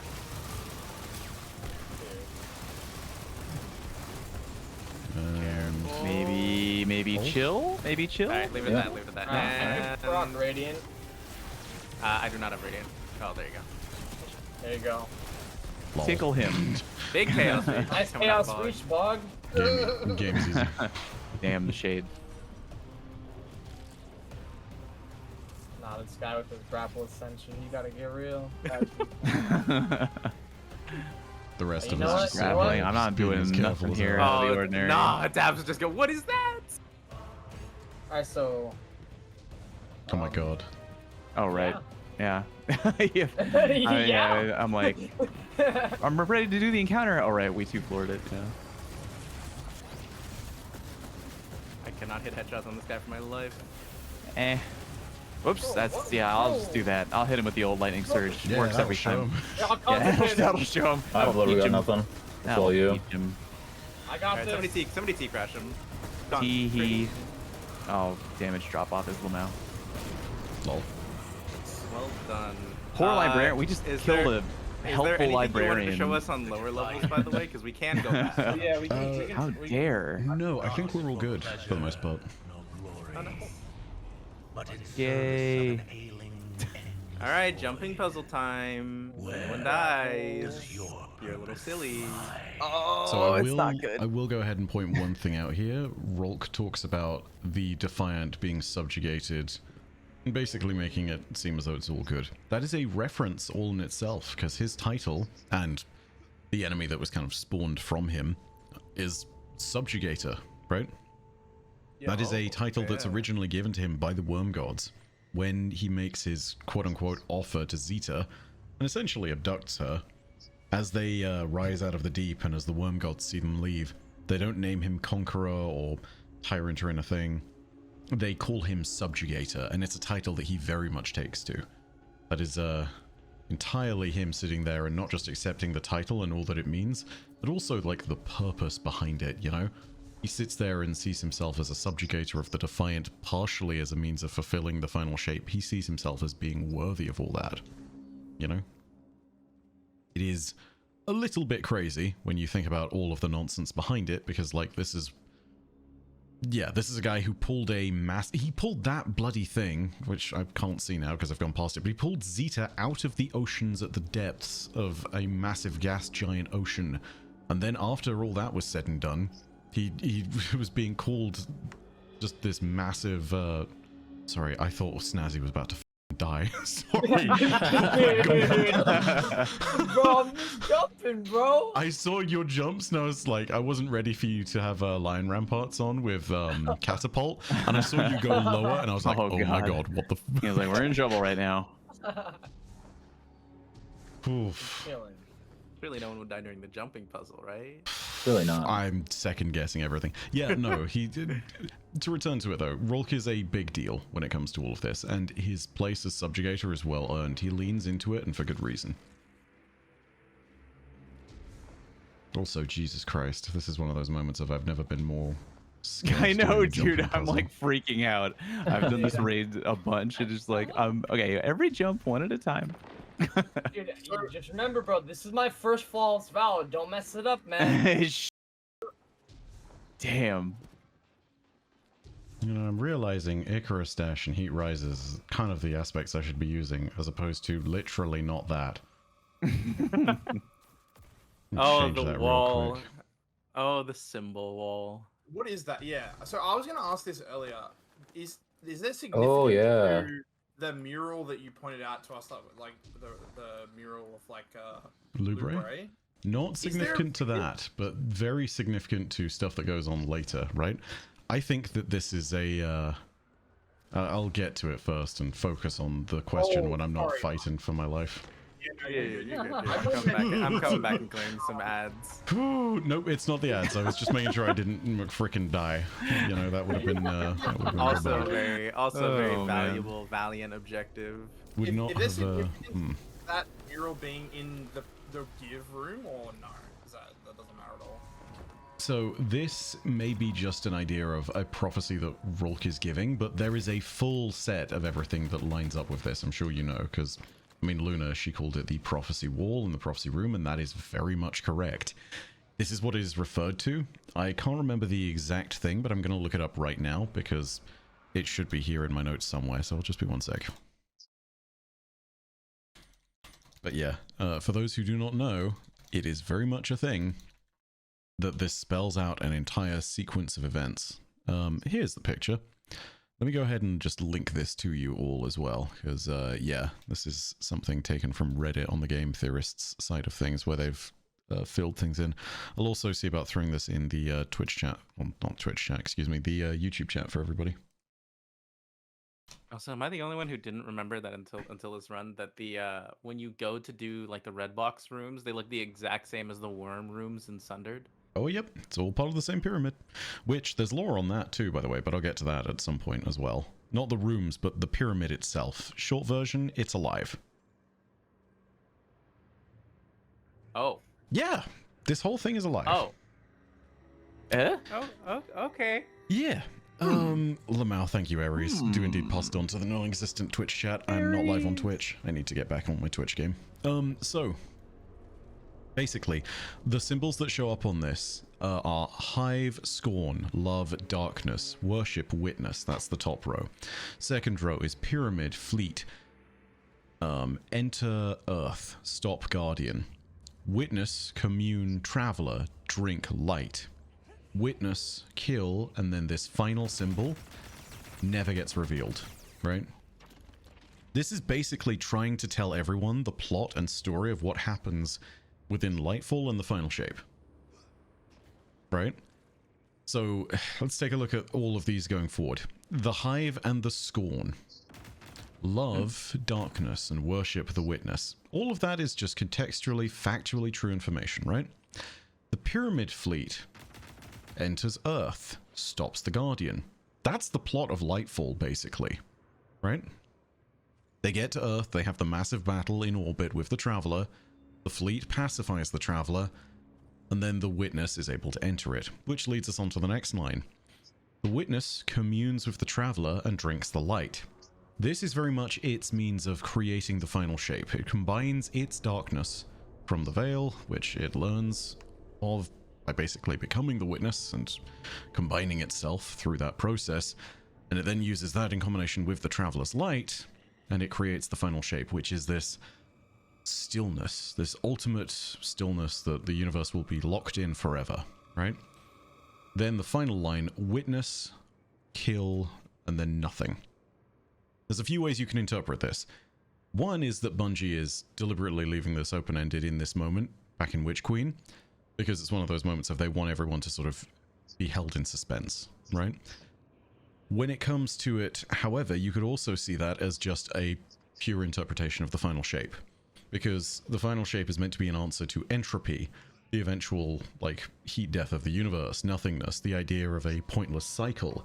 So this symbol being blank is kind of potentially an answer all in itself. The witness will kill the pointlessness of existence. The witness will kill the nothingness of existence. It will preserve everything in the final shape and give it meaning.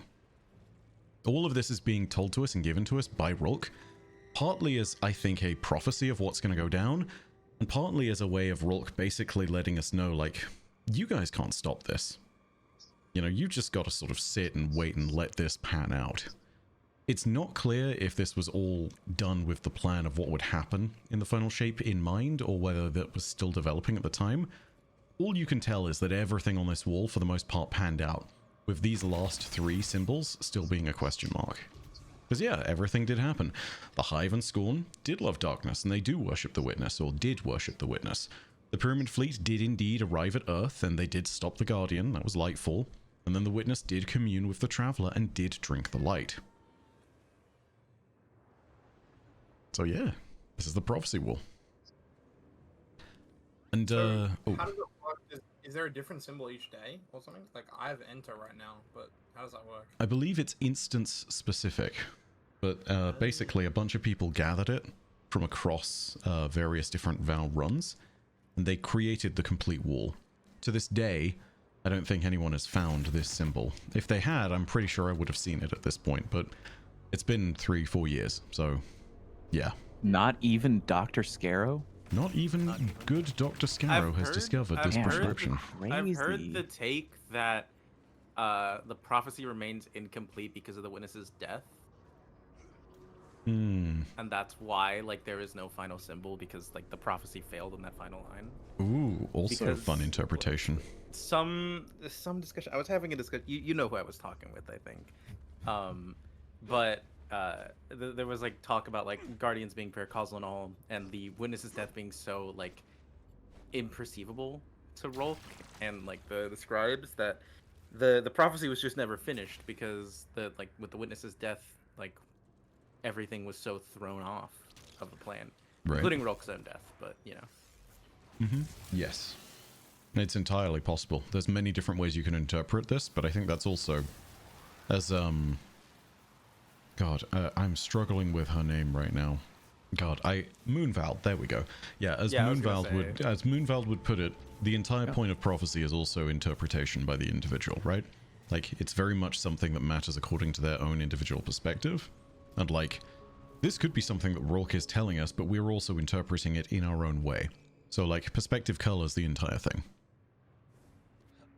But yeah, it's a fun thing on this wall, and like the fact that we assembled it as a community and like everyone found the way, just one of the more awesome little factors to this. Absolutely love it. Hell yeah. I'll say Moon who is who I was talking about. Yes. We were talking about this about the other day. I think I remember mentioning to you. Yes. Oh, he hit it. Ooh, he's doing it. It's There he Mickey, goes. chat. There Could he you come goes. back so I can grapple on you next time? Oh my goodness. There he goes. Stabilized for you guys. Does now. that stabilize all of them? I'm trying to remember. Snazzy. I don't know actually. This one is not stabilized. We're I'm in, gonna bro. get off this and let you guys do that. Like, yeah, we're just gonna hang out. I'm here to Hang talk law. I'm here. You guys, the kids on the school trip, you can do whatever you want. You can go crazy. I'm here to keep everything in check and teach you guys things. It's fine. I'm about to shoot the croc, so beware of your foot. that is definitely to everyone else down there. Although, hold on, don't shoot it yet. Don't shoot it yet. Are you just gonna Let me. stabilize it? Yeah. If I hit this Oh, next load, it okay, should yeah, that's fine. stabilize. Alright, very cool. There we go. That should Phew. stabilize for y'all in a second. Hey yo.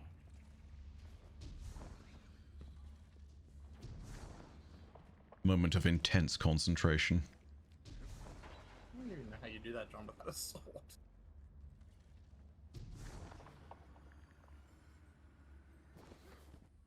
Totally not panicking. Even though it's a very basic jump that I can absolutely make, totally not panicking. I know the feeling.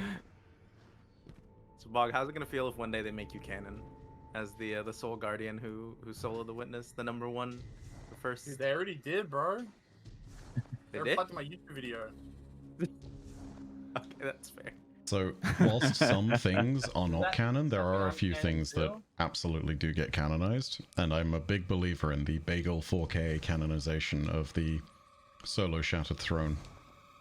Oh, the First I guy started at thinking of the, 1,000 like- power to do it solo. yeah, the first guy to 1,000 Oh, power. I yeah. remember that. Yeah. Yeah, Bagel 4K is someone who I think is firmly immortalized in the lore. But other than that, other things, like, man, this is what makes the raid thing so fun, because I think that you could make a decent argument for those fire teams that do complete these things first being the canonical guardians that killed these bosses. Which is kind of awesome if you think about it. Yeah. I mean, they kind of do that, right? Because when the raid gets cleared, you get a cutscene. Mm-hmm. And they're like, they just offhandedly mention a fire team. Yep, And it's like, well, 100%. that'd be so awesome to be the canonical guardian. Right. And the cool thing is, like, you are all canonically the guardian, right? Like, it's not a, it's an unspoken rule, but Destiny has a shared canon of every player is the main character, if that makes sense. Right, yeah. But, like, that's the small joy of being able to do all this at the same time, and just having this big interconnected narrative. Like, your raid completion, you know, there is a world's first team, but from Right. that perspective, it feels like they're trying to make it so that every raid team is as valid as the one that came before it. For sure. Oh god, You got I this. know, You I guys know, got dude, this. I You know, guys got dude, I this. know. I know, do dude, not I worry about know. this jump normally. I'm so stressed about it. I never think about any of these jumps until Just- like right now. Every time you do a jump, just remember that I have yet to get a flawless vow completion. That's crazy. Episode. What if I stress you out even My more? God. Actually, you got this. You guys got this. You guys got this. And it doesn't help that my chat is like waving Don't you do- temptation in Luna, front of don't my you do it. face. Oh, I I'm see not that going to strand grapple, don't elaborate. do it. That wasn't me. That was Dabs. Oh, he's here. Two more. He did the basic jumping bit. There's one more. Hey. we made it. We did it. I'm dying. It's fine. I'll just replace my shirt and my underwear. Sweated through both of them, of course. You know, Yeah, I'm gonna pull a Fallout. I'll be right back in like 30 seconds. that is all good. That's perfectly fine. That's great. That is not allowed, actually. Gives me a chance to I- change Yeah, you gotta my hold it underwear in. and, Yeah, you know, I actually want to personally say something about that. damn, prepare the twit Not longer. okay. Okay, I think, yeah, all right. Something like Your that. Alright, biggest so- trick is gonna be convincing either Dabs or Bog to not immediately skate over to Rolk so that we can actually spawn the platforms to jump. Oh, word Oh, to be wait, is that a thing?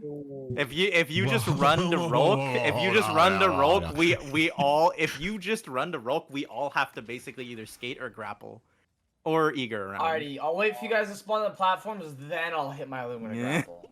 Are you telling me you've never seen those platforms spawn? Nope. I'm not even trolling you. On my contest vow, we got to the transition. My first thought was put in line ramparts and sword to the end, and it I'm gonna worked. be real. That is a move. That's That's crazy. how we did it on our day one. But like, also, it's been 4 years, man. How have you never seen the symbols? I well skated. I well skated to Rolk. Good lord. Unbelievable, but not really that unbelievable. Real. Okay. So exhibition time. I think Hey-o. I was gonna Freestyle. offhand ask about the Aegis being here. Yes, I mean, this and everything else being in a place called Exhibition once again pulls into that idea of, hey, it's Rolk. He's a kleptomaniac and he likes to show off his stuff. behold my stuff is very much the theme of this entire encounter, No, to be brutally honest. Oh well, I just noticed something interesting too. When you pull out the ghost, the text is literally nothing more than meaningless trinkets. Mm-hmm. So Yeah. that's honestly kind of a flex. Do you think you were the observer, or did you believe you pulled the strings? Now's your chance. With artifacts of fate, you can make them dance. Keep in mind, all of this is going on at the same time as Rolf basically challenging us to prove ourselves worthy, right? And to become a disciple. However, constantly, he is in this position of sitting there and seeing us being defiant, right? Like, we're killing his forces, we're not submitting to his power. Even here in the exhibition, we're basically just forcing our way through. We are not being respectful in any way, and it's very clear that we are not sitting there and joining his side by the end of this. By the end of third encounter here, he will fully turn against us, and he will say that line of, "You are not fit to serve the deserving. You will not rise from the deep, but you will drown in it." Also, hello, Elle. Hello. She was also next door to me. He's my wife. I swear to God, Is the one. my brain is broken. Like we're supposed to be here. Like life is like ooh, cool lord. Yes, Rolk did this, and I'm like over here, and in my head, all I'm thinking about is like, okay, what cliffs are there in this encounter? Where can I fall off the map? Where do I have to stay away from? I'm like not listening to a word this man is saying. I feel that, though. Like, it's in the back of my brain. Don't worry. Okay, I Have did you ever- I did, dude. go ahead. Go con first. I was just gonna say, have you seen like Hot Ones where they do like the chicken wing interview? This is like the Oh, equivalent in totally. Destiny, Yeah. where it's Oh, like 100%. flawless, so the stakes are high, and then Yeah. you're like trying to learn lore. Yeah, Sean is Exactly. talking, and I'm like, I'm I'm on like, damn, these wings the are hot. bomb right now. Like, you know, not good, not good. Okay, I did have the quick question though, and I apologize if this shows how noob I am at lore, truly. But the Aegis being here and it being implied to be taken out of the Vault of Glass, does that not have heavy implications for Vault of Glass itself? Or do time shenanigans circumvent that concept? Is Rolk only pulling it from like one timeline or something like that? So, the way that Destiny... There's two answers to this, right? One of them is that the vault is broken still, and Atheon was destroyed way back when. And that's one of those moments where you can sit there and be like, okay, it's likely that it's fine to have pulled the vault relic from that point. This also feeds into the idea generally that raids are moments frozen in time, right? Like, it's not as though we're doing Vow in this moment and the witness is already dead. So, the vault relic having been pulled at this point, it's kind of being pulled in this moment, in this time, with this context. You know, they do this a lot for the new strikes as well. Like, you're not doing this, or rather, sometimes it's the case with strikes, but like, you're not always doing it in a place where it's like, we're doing a fresh new run of this, you know, canonically in the lore. Sometimes it's just, oh yeah, these are moments, you know, from way back when.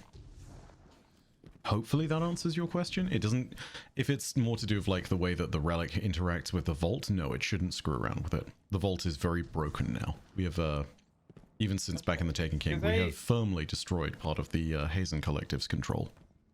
Because I'm trying to think, we've had quite a few missions, especially back in D1. I think we had one per raid, but missions where we go back into the raid like post lore clear, kind of like how we have preservation here. But I feel like I remember a mission, like missions Yes, in D1, indeed. like one of them, like there was Taken in the Vault of Glass. There was another one where like we went kind of rebuilt Yes. the bridge and went back into the like Crota's throne world kind of So thing. there's a bunch of them, yes.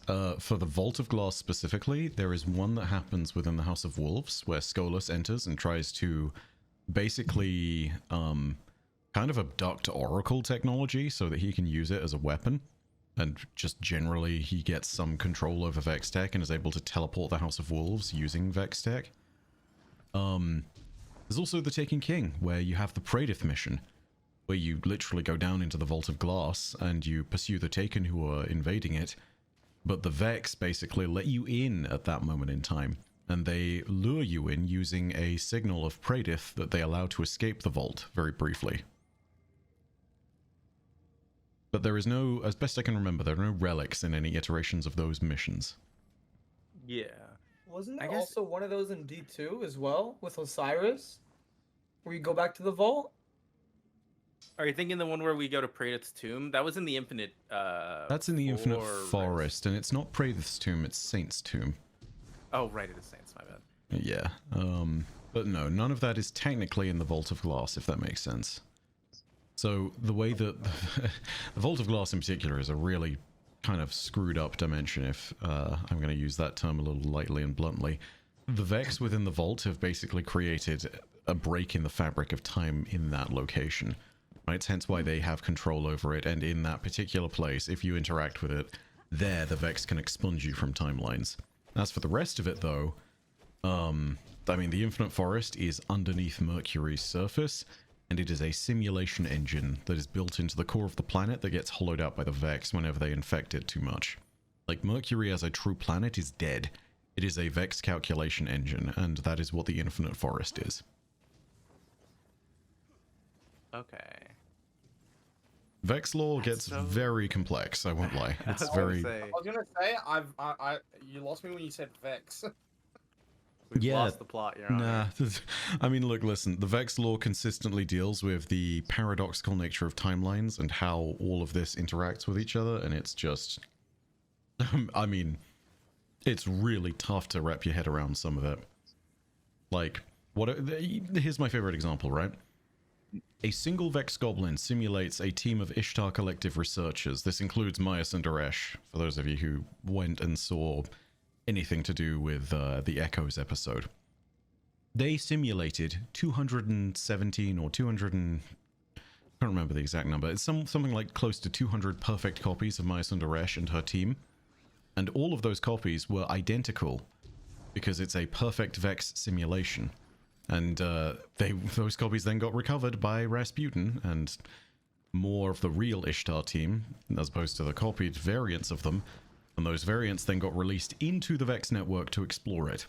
So there's like hundreds of different Myas and Dareshes, hundreds of Chioma Esses, hundreds of Dr. Shims, all of them running around inside the Vex network. And all of them are technically as real as each other. They have qualia. Like, it's insane, mind-boggling. But like 227, Benson's got it. Yeah, 227 copies of the Ishtar Collective Researchers. The Vex are terrifying. Yeah, they Like are. some multiverse shit. Yeah, they're the worst possible answer to the Fermi paradox of, yes, aliens exist and they are way scarier than you think they are. Are we good to start this, or does anyone have questions? I think unless anyone has questions, I think we're good to go. Do we feel like we want to coordinate relic pickups, or is everyone confident with any kind of relic? Is anyone like is worried to try and use one of the relics? I do not want to do shield. I'm going to do that. I'm going to make that clear. Okay. I do not want that responsibility. That's all. Five, you can be one of the nut people then. I will be Cone. I will be the Trongle. The Trongle of Destiny. You can take the Trongle Nut of Destiny. Excellent. So, other than that, does anyone else have any issues taking a certain type of relic or anything like that, or are we just good to ball? A lot of responsibility on the VOG relic people. You got all the cliffs and ledges laid out, Fallout? No, I'm trying to think of it. I'm like, it's like, you know, when you... Nah, you'll be fine. When you just start thinking about the fact that you're breathing, like you start thinking about, oh, I've been breathing this whole time. And but when you start thinking about it, I'm like, oh my god, what do each of the fucking pickups do? What do they do? Oh god, okay. So many times. Okay, I think the only thing is definitely like, if you got VOG relic, yeah, lock in. Yep. Like you gotta be ready to cleanse no matter what. Got it. Alright, I'll be on ad clear. Here we go. All right, I'm let's on go. Know what to do. Left side is Worship Earth Heart. Where is boy? Is he? Where is the There we go. Who have nut? Worship is Where common. nut? Worship is common. Worship is common. We need Night Death though. Yeah, he's... Okay. Yay! Sorry Yay, about that. run. All good. Oh, Trongle. I'm just going to be throwing out 10 billion healing turrets. Bad. Forgetful, man. So That real. was insane. Got the Snazzy Rock over here trying to run me down. Alright, left side is Tower Stop Witch Queen. Alrighty, the Nice. cleanse will be in the middle between the, like, you guys kind of see where I'm chilling right Yeah, now. I see where you're chilling. I see where Yeah, you're I chilling. see. I'm being, I'll post up right Tower, here. tower stop Witch Queen is left side. So Okay, I'm gonna move up now. Tower. I'll do the same post up in the Tower. more Tower, you forward. said? Understandable. Tower. yeah, it's a tower. Perfect. So tower first call. If you need a cleanse, just come to the middle area. All right. Second set of calls is AP Grieve Kill. Grieve is common. Okay. Watch out for screams. All right, let's go. Yeah. Thank you for the scream. reminder on the streams. Yeah. Scream! Oh yeah, Screeps. Screepy DB. Luna, I can grab that from you. For... Yep. Make sure somebody grabs the taken. Oh, for fake, I got it. I got it. Oh my god. God, I'm in a mood. Oh, I'm in a mood. I literally can't remember what to do with it. What do I do with it? Grenade Uh, button on the Ah, little these darkness things, yeah, ball. these things, right? Break the Yeah, ball. Grenade button. Grenade button. There you go. Got it. Yep. Whew. You're a My ball brain is buster. breaking right now. I'm a ball buster now. Yep. Thank you for the cleanse. I need at least Fallout. You're gonna give calls for this side. And remember, Dark hug this wall Scorn for and your Love. darkness. Hug Darkness, this wall. Scorn, Fallout. Hug Love. this wall. Fallout. Yo, I need What are we you. hugging this wall I need for? the ball buster over here, bro. Yeah, we need I was just told to hug the wall. Yeah. Now go over to the right side. Now go over to the right You need to side. break the Oh wait, hold on, wait. bust There's the balls one. I over gotta here, bust bro. the ball over here. Yeah, Hold on. you gotta ball balls. bust. I gotta bust them. Oh, dude, it's. Oh, we gotta hurry.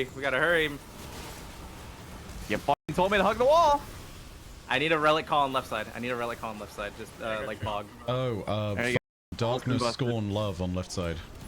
It is darkness. The call's darkness. First Gotcha. call he's spawning darkness. in. Not look Yeah, mid. it's the guy in the middle. Midnight. Good call. And mid. Yep. Oh, I keep moving. Cleanse real quick. Thank Need you. the Thank ball you. buster on top right. I'm on the way. You said Darkness was first call. Just confirm that, Darkness Luna? is first call. Correct. Thank Yo, you. bog, keep that held up. All right. Bog, hold Artifacts up. calls Yeah. are up on left side. Bog. I need a cleanse up here. Alright. I need a cleanse up here. We're looking at Hive, Pyramid, Traveler. Hive. Okay, we need. Hive and darkness. So Hive, are darkness, the Hive, call-out. darkness. Hive and darkness. She had the reset. There we go. You just sever those? No shot. We're good as long as the nut Huge, deposits the huge. timer resets. So Oh, Right. the screams. Okay. I'll do I'll the- do the shield. I'll do the shield. I'm locked in, bro. I got It's taken. Michael.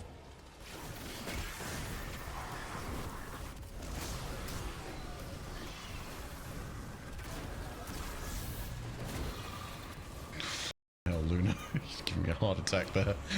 I'm I having know. an anxiety attack this entire event. Linear, what's your darkness? 3. I'm coming mid just to get. a Okay, quick I'm cleanse. going to. Alright, no, I'm team Bog and Fallout. yeah, you're good. You're good. Bife and Con, you guys should be at like 3 or 4. Remember right? to look for calls. Remember to I'm look at for We goal. calls. have Tower, to the middle Hive, for a Knowledge. Tower, Hive, and Knowledge. Cleanse in middle. Knowledge. Knowledge is common. Okay. Yo, Bife, come get a cleanse. Yep, on my way. Thank you. Got you. Thank you, Snazzy. No problem. I'm gonna just chuck that out.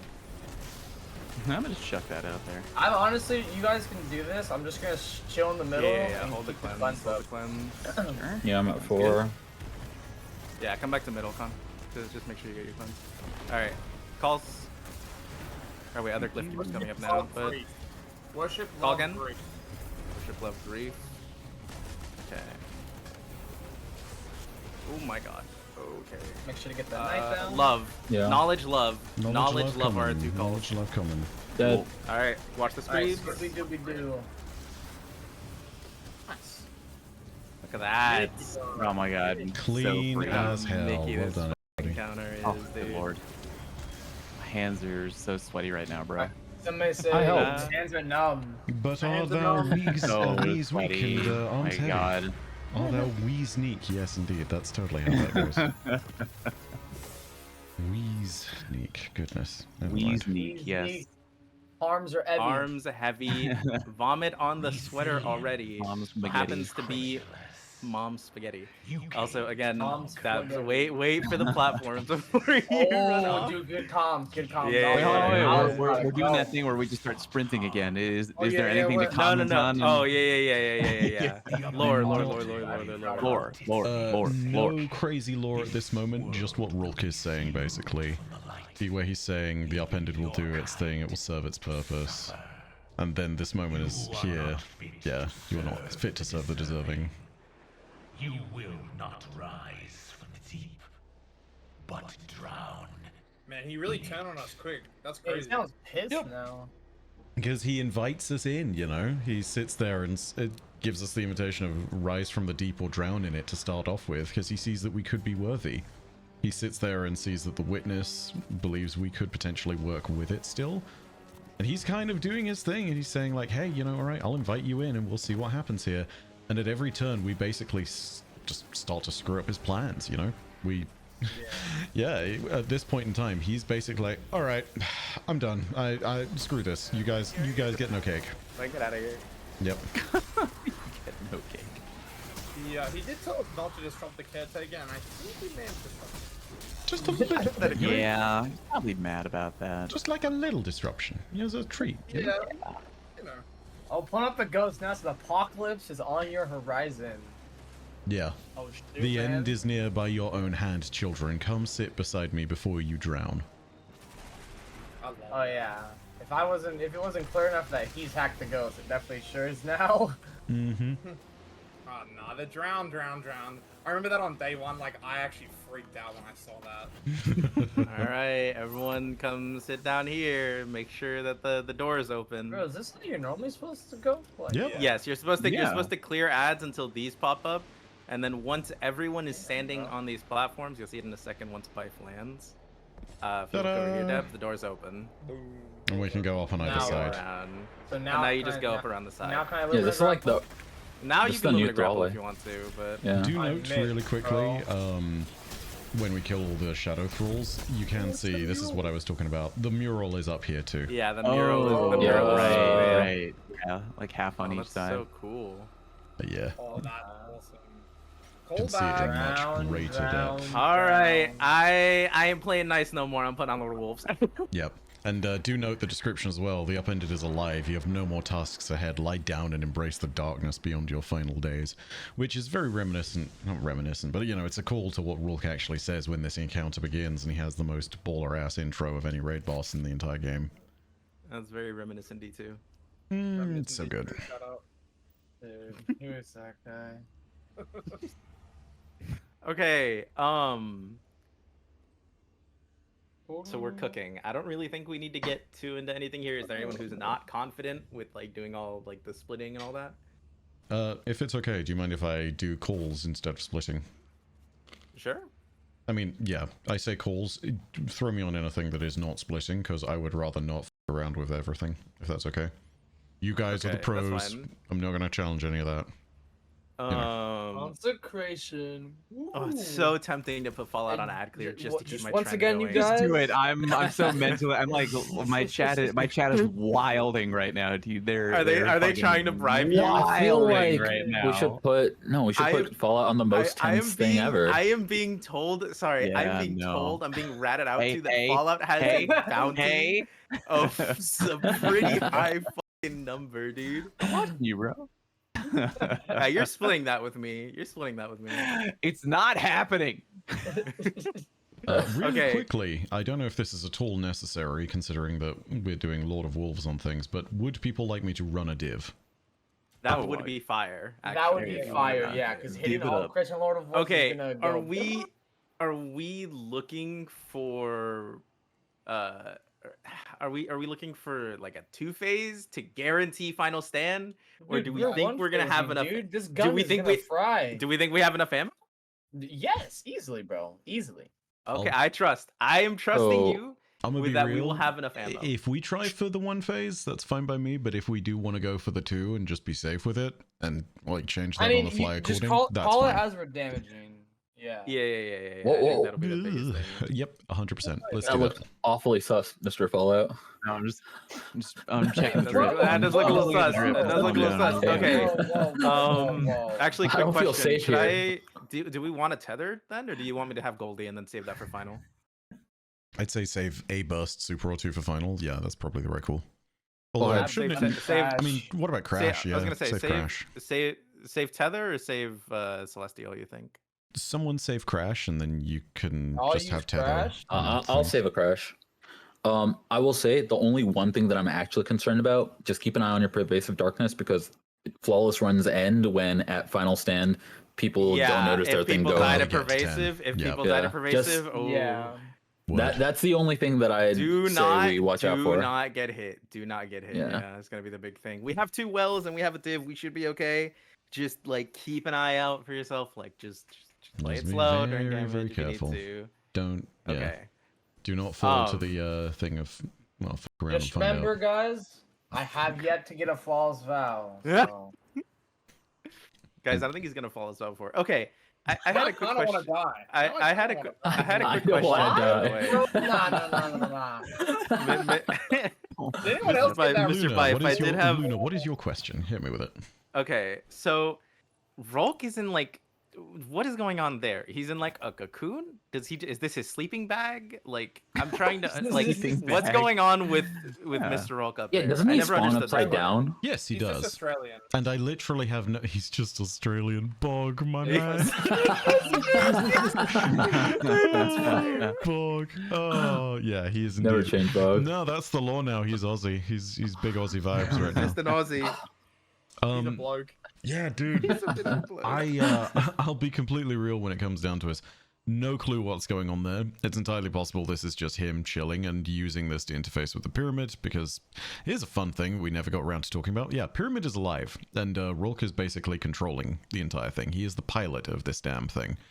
But it is still very much a living mechanism that responds to him. We know that, by the way, not just because of the, like, missions with Micah 10 from the Pale Heart, where we actually explore that as a concept, but also because of Sundered Doctrine. You know, when you're giving symbols that tell truths or lies and everything to the different wheels. Yeah, the pyramid accepts or responds to those commands or is unmoved by them. You know, those are basically little ways of showing what they discuss in the lore, which is that these entire constructs, the whole of the pyramid, is a living paracausal thing, and it does respond to something that has will over it. It's very, very cool. As for all of this, yeah, no clue why he's in a upside down state. Not sure. He's Aussie. Yeah, just big Yeah. Aussie vibes.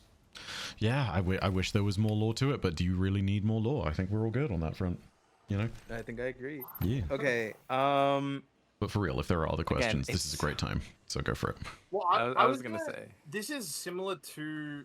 I don't know if the like the thing that he's chilling in right now is similar to the thing that Nezarek is in. Maybe not. I'm not sure. So Nezarek's know. circumstances here are a little different. Nezarek, when we find him at the end of Ron, he has been in that containment chamber for a while. Basically, Mithrax's mum, literally, it's in Season of the Plunder's story, it's revealed that after Nezarek in the collapse gets betrayed by Savathun and killed, she finds his body and literally cuts it to pieces, vivisects the whole thing. Those are the different pieces of Nezarek that turn into relics of power. And when that happens, those get split across the whole of the system and basically thrown to the wind. The Witness recovers what it can of the body of Nezarek when it arrives in the system, and it's just the head. It's literally just the helmet. Like, one of the eyes has even been prayed loose. We know that because of the story of Caraxes, I think. Yeah, when you go into Ron and you look at the original Encounter 1 area, you can actually see Nezarek being slowly regenerated in that moment. And the reason that happens is because, I mean, the pyramid got hit by the beam of light and plants and everything, and the light itself started growing through it, and Nezarek basically drank in that energy because part of the structure of the light pierced his containment. And you can start to see his body slowly reforming. That's the reason why he wakes up, and in that moment he suddenly becomes a threat. So his circumstances are very different. This is the equivalent of finding him in a hospital bed versus Rolk in, like, his condo, like at home.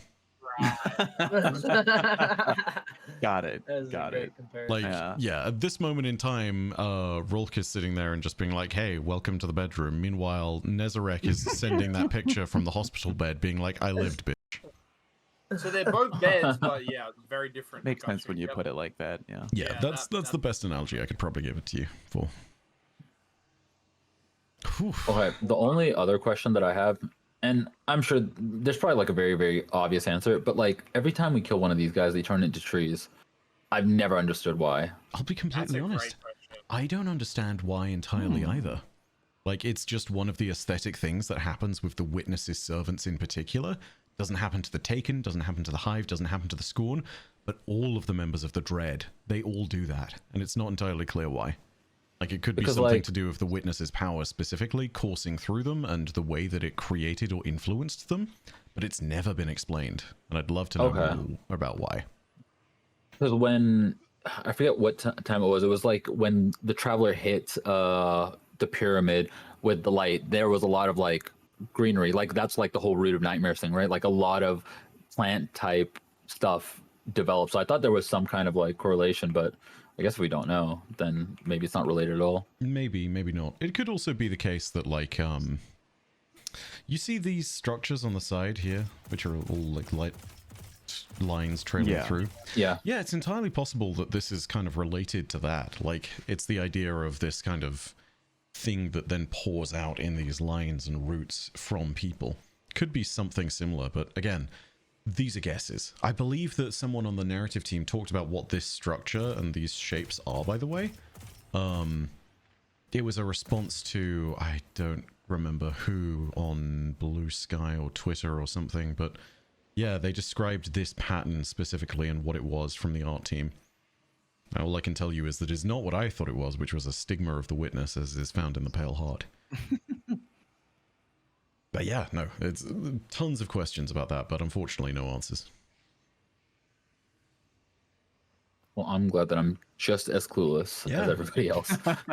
You know, here's the fun thing about it too, right? Like, it would be a shame if we knew all the answers, right? That's the fair. way I like to look That at it. is very true. Like, part of the fun of doing anything to do with lore is that you get to sit there and piece things together.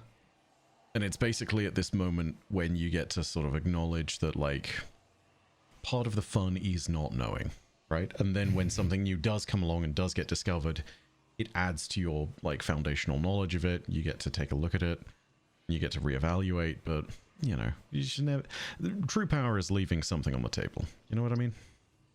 So true, Bife. So true and relevant to my Twitch chat right now. True strength is leaving something on the table. Mm-hmm. So real, Bife. So real. As Jed Bartlett would say. As Jed Bartlett would say. We ready to kill this man? Hey. Don't you don't I break it up. I think we are ready. I think out of sheer irony, I have to do this. Fallout, you're not clear with Bife. I bet. Right, me, Con, Bet. Debs, and Bog will take care of the rest. I can start split, and then Yo, I don't know how this encounter works. Yeah, I'll be honest. Well, I don't know okay, what you want me to first do. Or you everybody just has let me to put know. on Thunderlord. okay. Okay, I so will the put on TLDR Thunderlord, but I Dabs, did rally. basically, for Dabs and Con, we're gonna start at the encounter. To the left and right of kind of Rolk's little sleeping pod, little like diamond crystal knowledge things are gonna spawn. When you shoot those, when both of them are shot, then like you split the buff. The whole thing about this is splitting leeching buffs and depositing them into the little 6 deposit spots, right? So TLDR, we're gonna get a buff from shooting the first little one above him, and then this plate is the split plate. So the entire goal is grab the buff, split the buff, grab the buff, split the buff. Okay? Has someone here never done this? I was kind of trolling, but I was just kind Oh, of letting it okay, fair ride. I was gonna say, I thought you actually hadn't done that. Okay. Real quick before we go ahead and jump into this properly, to everybody who's donated for the stream that I've missed because I've been mid-encounter, thank you so much. I'm so sorry.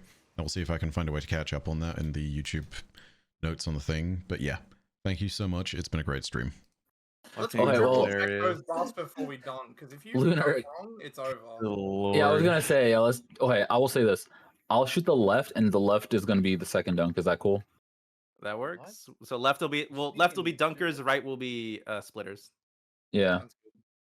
Does that make sense, Dubs? You sounded confused for a second. Nope. I have So no if you're one of the clue people what I do. depositing a buff, who's like charging it, know I hate you. I hate you. I hate you so Man, much. why you I doing hate you this? so much. Can I Fell move for it Dabs from this fire twice. team? I I'm can't. fire team lead. Hold on, get out of here. I'll jump off this map right now. No, I'll jump my off this map God. right now. Those wings are just Don't do it. cosmetic. And he pushed me too. And he Oh pushed me. That's my crazy. God. Unironically, how dare, how Wait, so rude. what? So split. Wait, where is splitting? Right or Split right, deposit left. Got So it. split shoots right, deposit shoots left. Bog, you'll split with me. Con and Dabs will All deposit. that awaits you Yep. now is the Dabs gift your first of depot. death, Con second. The darkness beyond No pressure. your final days. Hopefully, Do Rocket note Slide as arms are good for well, shooting these. The thing that he drops to start this containment is Lubray's Ruin, by the way. Oh. I have a question for that after we clear this. Hell yeah. Why is that not the exotic? I'm so mad. That is crazy, actually. Yeah, now that you know, you are asking the question I've Split been is kind up. of wondering about. Split, split, split. Split it up. All right, charges on right. I took that consecration. I'm so sorry. I'm not That's the sorry. first emanating. I'm emanating. Give up All Alright, right, where- left side calls her Dark Traveler Guardian. Traveler. Right side Common is is Traveler. yeah, Rider, common is give Traveler, fleet. confirm. Yeah. Yeah, okay. Traveler, Bike, give us calls. Traveler, where are we looking? Ooh, let's see. One of them is R1 and the other is L3. R1, L3. Okay. What? And I'm going split. R1. Dunked. Get splits, Dabs, get splits. shoot. Split, split, split. There you go. Split it up. Con, you'll do the next one. I got Sounds that good. one. Yep. Splitting.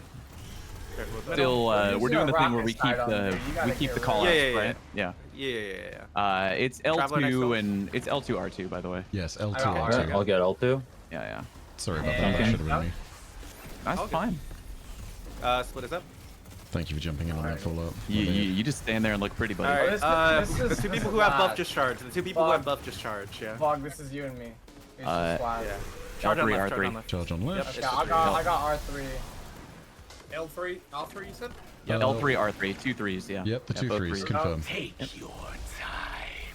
Also, the fact that Rolk taunts us through this entire thing is phenomenal. I love it, dude. Again, note, he is the best characterization of any raid villain. He's cocky as hell, he's just watching us, and then when we get to this point, he invites He's us cool. up. Look at that hand. He literally is saying, come on up. He's like, get up here. What a Like, diva. come get it, bro.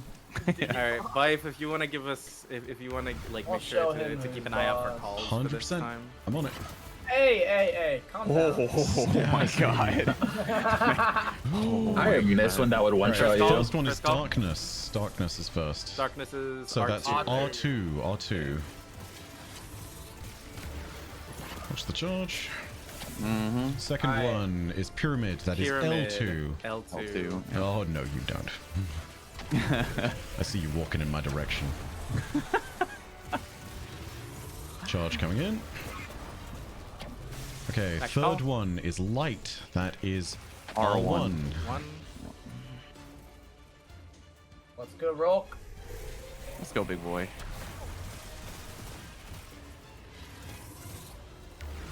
Oh, no, you don't. I Final got call is Traveler. Traveler. That is L1. L1. We got every single corner. That's awesome. Nice, yeah, we did actually. Nice. Wait, I didn't forgot. Are we one phasing? I think that's. We're gonna call it as we We're go. gonna- yeah, We probably we're- will. we're gonna go The gun is for it on the broken, fly. But we'll call it. We'll call it out. Okay. And do we have a div?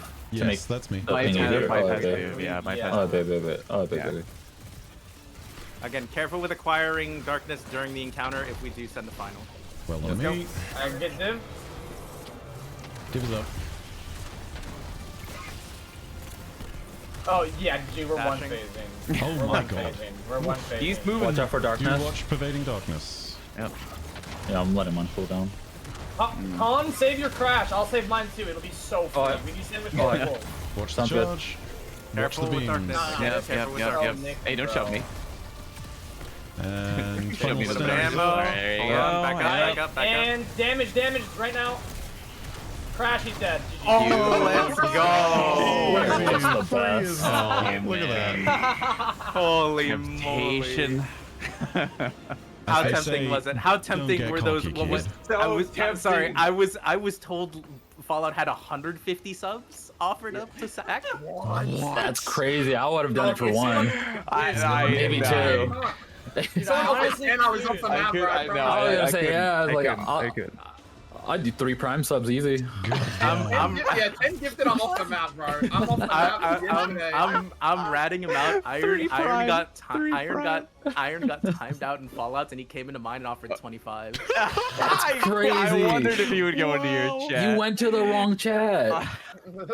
No, real. You should have jumped over to Con or Actually, Yeah, yeah. him over here was basically free. box chat. So real quick before we end, just take a look at this thing over here that I'm shooting. Before Notice we it's end, the same that's as the thing from the mural. This might have been the Hey, oh. yeah. This Wait, is let this us is the look bit. around. Yeah, this is the bit that we don't know much about. Like that last bit there may be what I was talking about earlier. Might be the thing referred to as the witness's luster, but we do not know. This is just the Okay, big question mark. I did have a question, which was that like you talked about how like that thing he slams into the ground and the glaive he's wielding the whole time is a Lubraze. Like, is that just game logic? Where like it's very clearly much smaller when we wield it. Mhm. Like, let's Oh get yeah, real that's now. just because video game. Like, Yeah. but Okay. like it's very clear that we have like a much weaker version though, right? I mean, Like, canonically, I think that is meant to be the thing he uses, right? Like, there are practically speaking, aside from the obvious size bit, yeah, I think there's no differences, to be honest. wow, that is a hell of a thought. So you're saying I could destroy Soul with Lubraze Ruin? That's what you're saying. Theoretically, if you had the So power, we're then yes. I'm loading So- into the next day one. So with we're Blueberry soloing the Ruin. witness with Lubraze Ruin. So- I see. Yeah, what you're saying.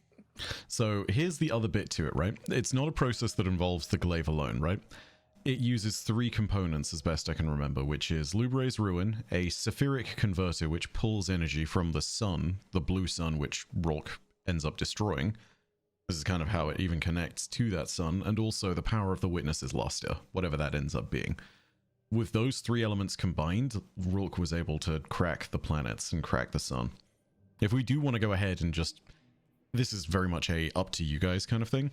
If we do want to speed into Preservation, which is the one mission afterwards, you do get a lot of the context for it, and it takes us back to First Encounter. Having said, do not know what other people's schedules are, and it's just a random mission with like 10 minutes afterwards. Don't know how people are feeling about that. Also, realizing now that it's a 3-player activity, so probably not an idea.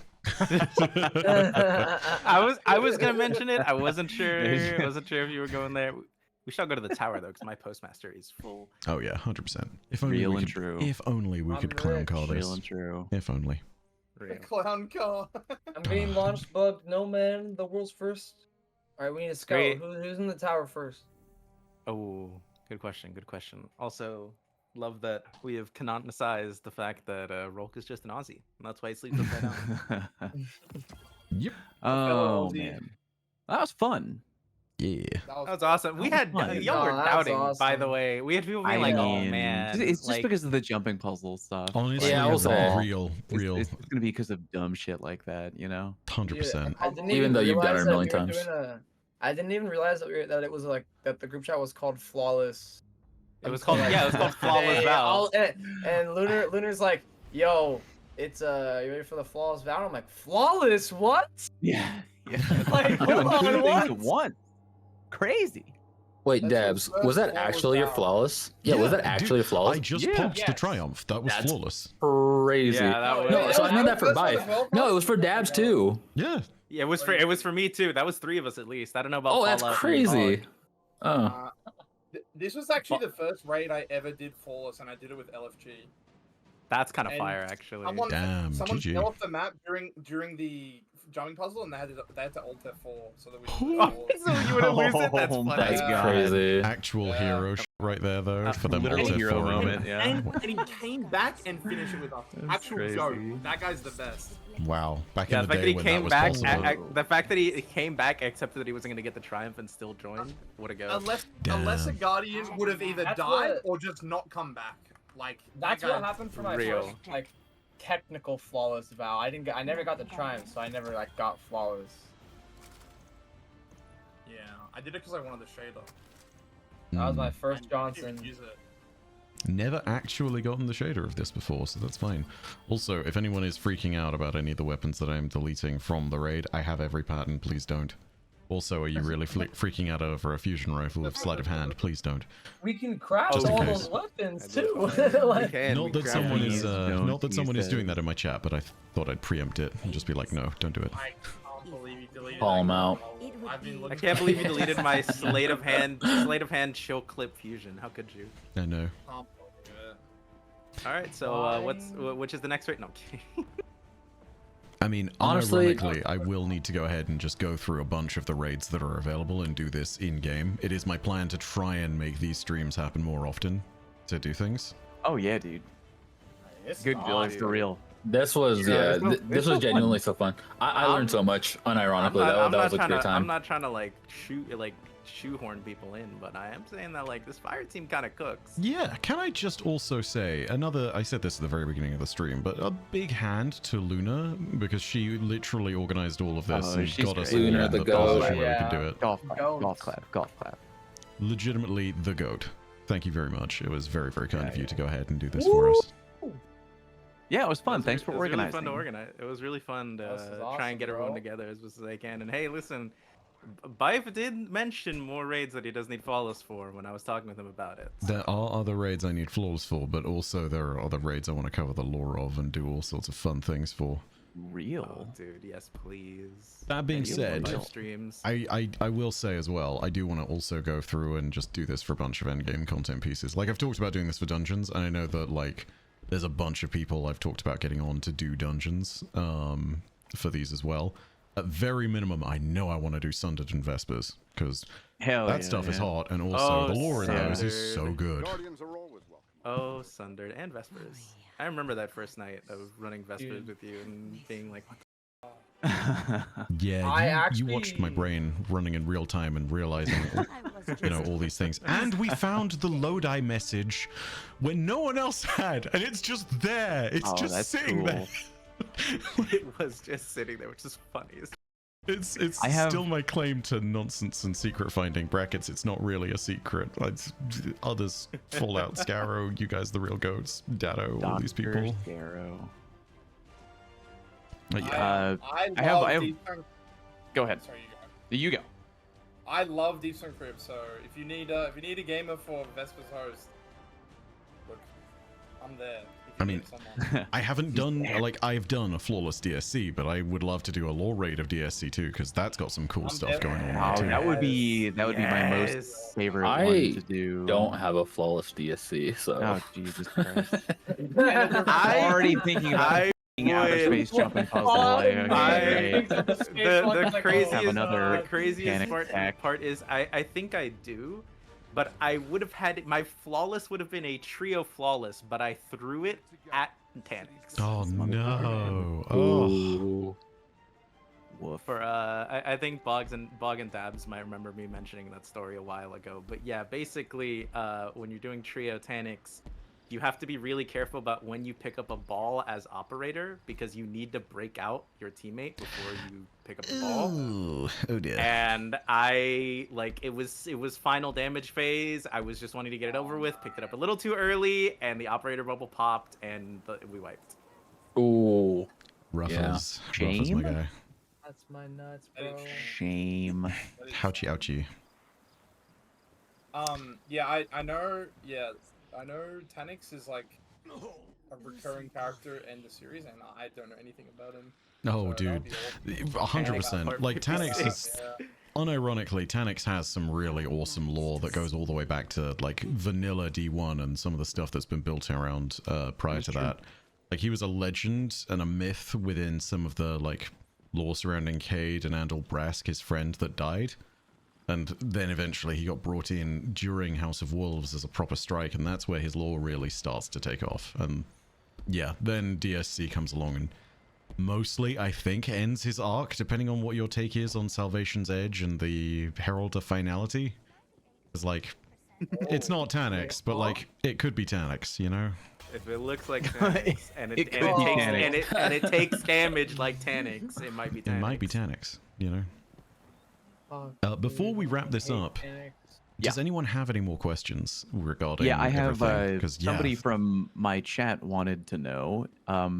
Shattered Suns, the witness says my child to Rolk instead of the plural our child. Why is that? Could be a Yeah, no, unanswerable. I think that that's potentially just an issue with regards to not completely understanding the direction of the witness at the time being. Because remember, this is Yeah, the that's very fair. early days. Also, Yeah. it's not the first time when there's been a little slip up like that. Like, the trailer, for example, in the trailer to Salvation's Edge, literally, the witness should not say I, but there is a line that is bespoke to that trailer which it uses I. So, like, sometimes these things do happen. It's not meant to be I or my child, or I will see this. It's meant to be our, you know? That makes sense. That makes sense. Yeah. Sometimes things are imperfect. Sure. I had a bit more of like a broader vow question, which is I won't spoil too much, if anything at all, really. But when you do your first run through of Sundered, Savathun seems to be a little possessive of like what exactly is in her throne world, and a bit like defensive on the fact that this pyramid is there and it's like an intrusion.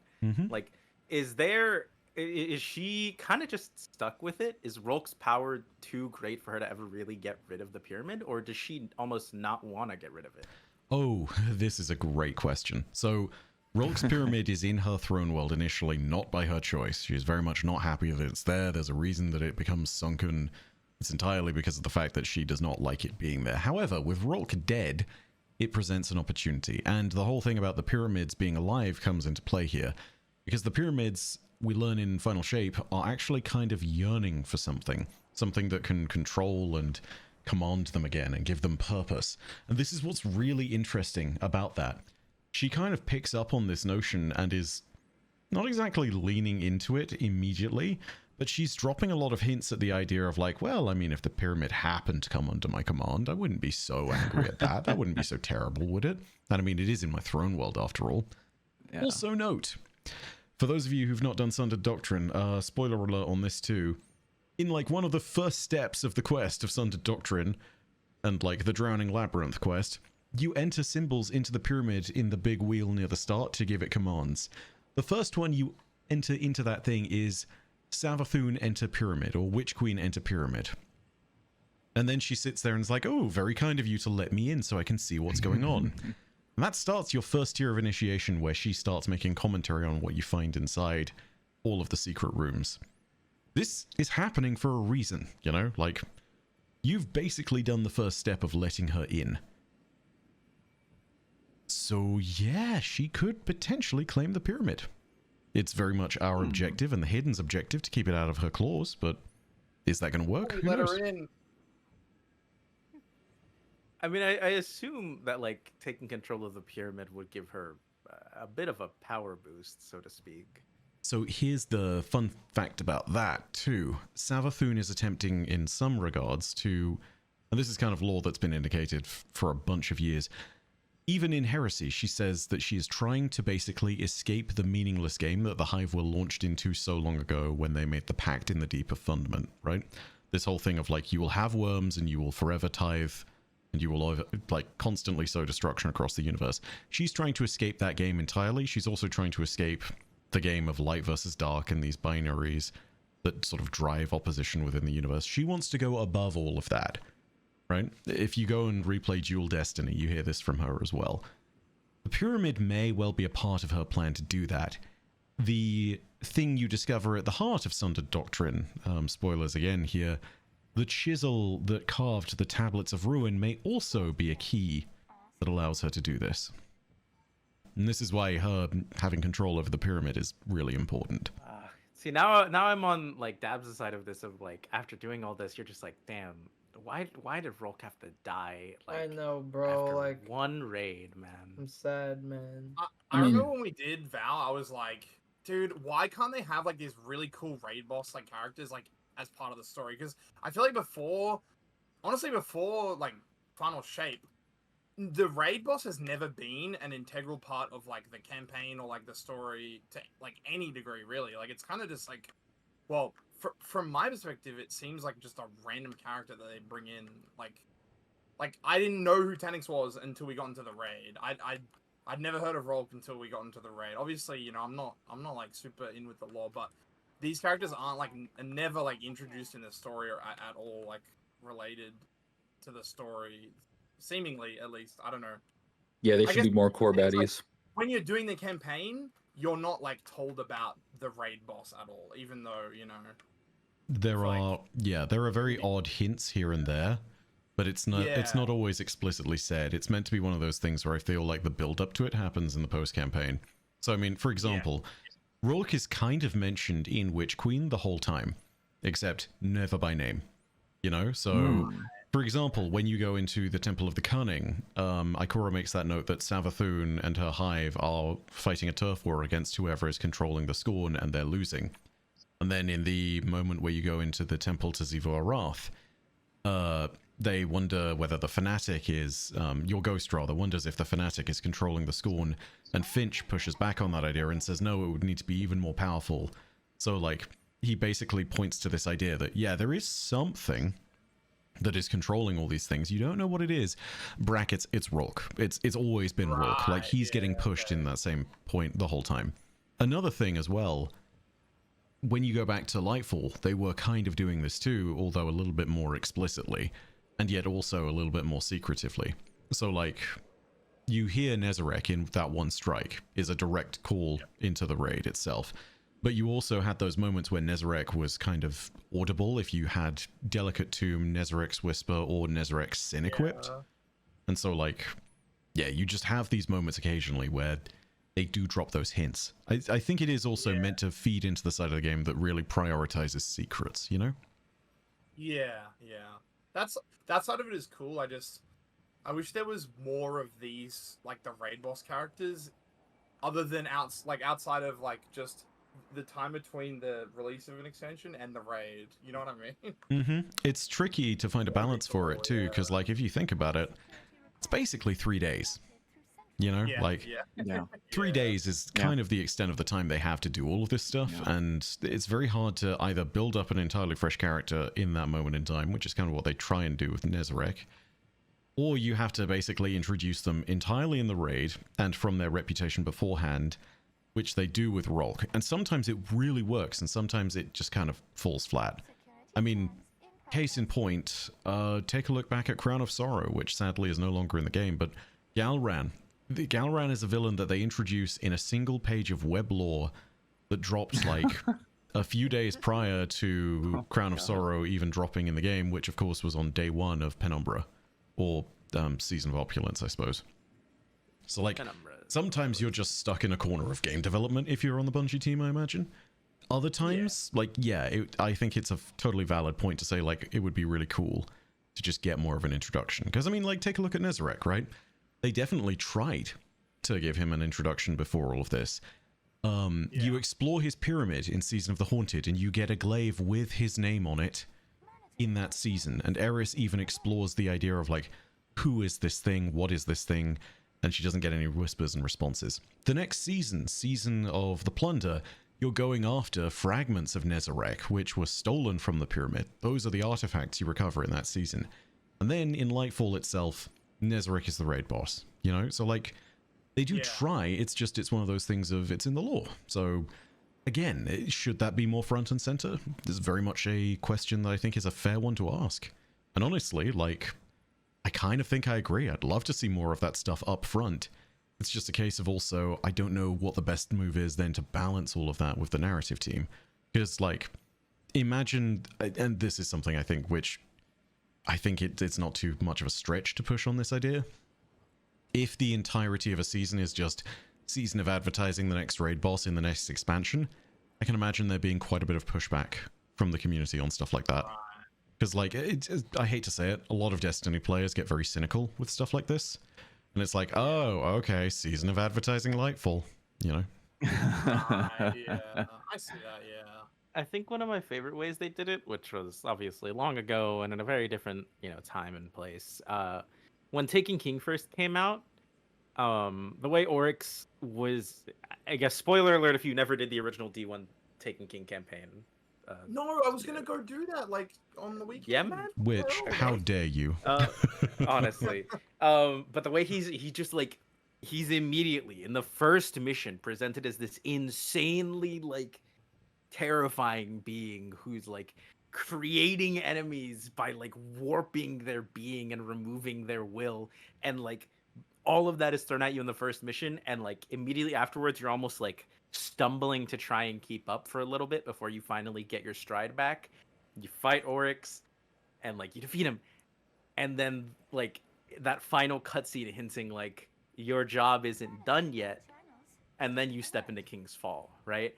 Yeah. I don't know, that sequence of events. Oh, I loved it back in the day, dude. I think going from that first mission all the way. Yeah, I think that Oryx and the Witness very much kind of share this DNA as far as like their villain arc is concerned, of the 3-act structure. Act 1 being the main story campaign, Act 2 being the pre-raid quests that you do in that 3-day lead up if you're doing it on contest, and Act 3 being the raid itself where you kill it. Or in the case of the Witness, the raid and Excision.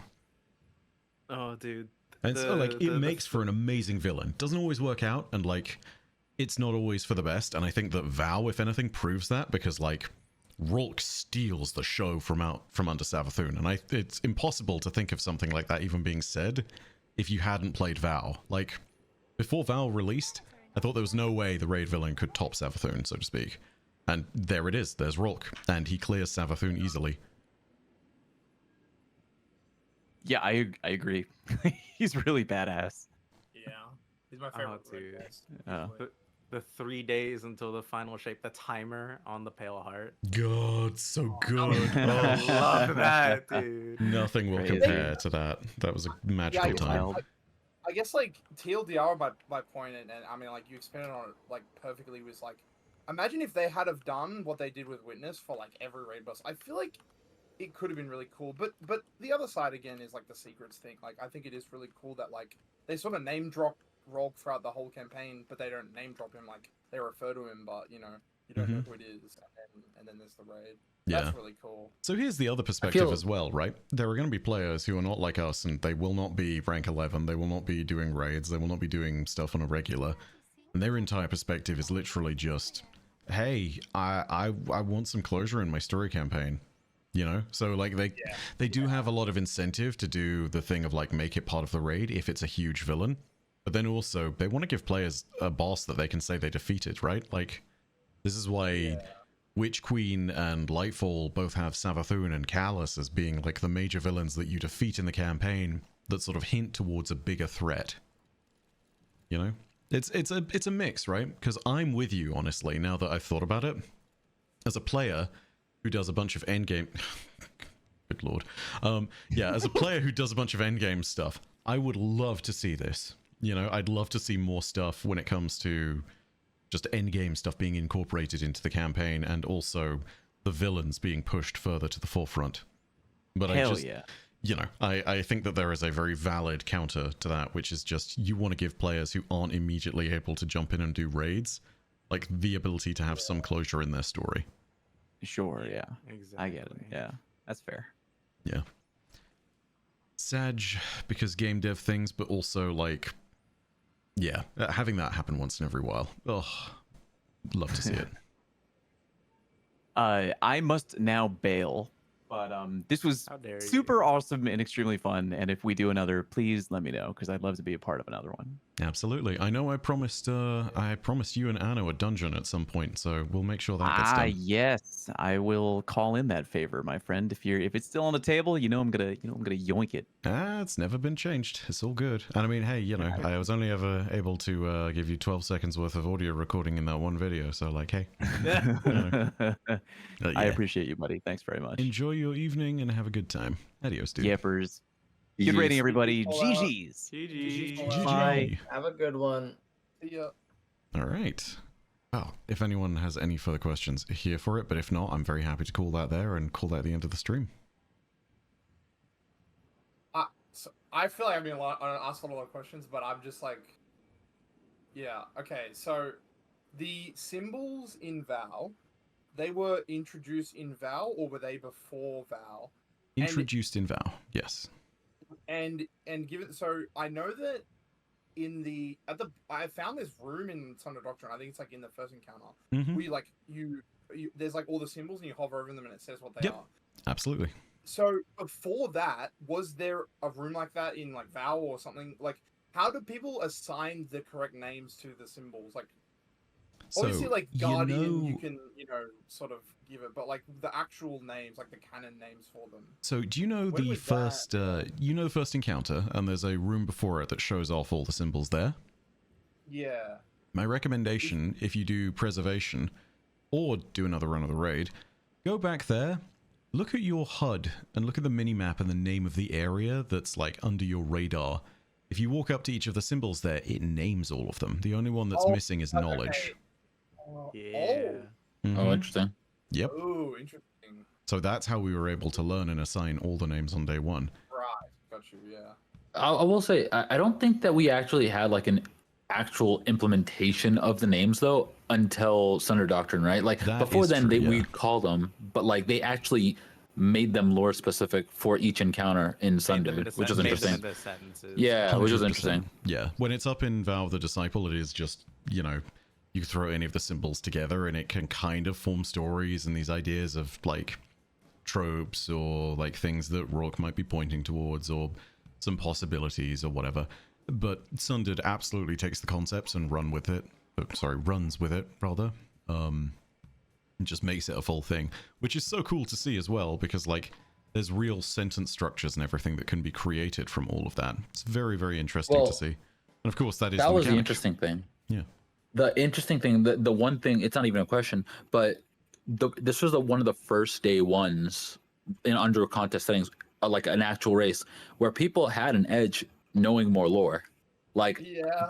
people who ended up knowing, the meanings and stuff like that, didn't need to go ahead and rely on the truth seekers at all, Yep. because they just understood what the objective was just based off the lore, which was interesting. I remember in the I hadn't tuned into all of it, but I remember at the day one of Sundered, they were talking about like the final culmination of how you actually get Karev's shield down, and when it was Mario and Luigi and oh god, I can't remember the third member of their team, but yes, when the three of them basically found out the actual way to get it done, they were starting to piece together on the stream end with with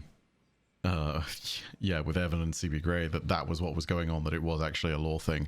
And like they were sitting there and making little nods and whatnot. I sent him a message in Discord and I was like, dude, the first time I choose not to do a day one, of course that's when they decide to introduce lore mechanics. That's mess. Dude, I'm so mad, horrifically mad. Then again, I also know there was no way I was getting to encounter 3 at that point, because I would have hard stopped if it wasn't for Luna helping out later when day ones had been cleared and whatnot. I was gonna ask, how many people have approached you and asked you to be on their day one team for the next raid, given the fact that lore was like heavily used in the mechanics of the dungeon? Or even as a scout, right? Like it's like Literally actually no valuable one, now. Literally no one. But by that same token, like, I've never been in that position for it. I've always been on a day one team of my own up until Sundered. And that's the point at which I officially stopped. But like, who knows, man? I have no clue what's going on. Also, Silverline, thank you very much for gifting 10 memberships. That's really kind of you. The entire thing, I don't know, could be something that happens in the future, but I'm also looking at the potential of like what I do on day ones and how I make good content out of that, considering my particular skill set and whatnot.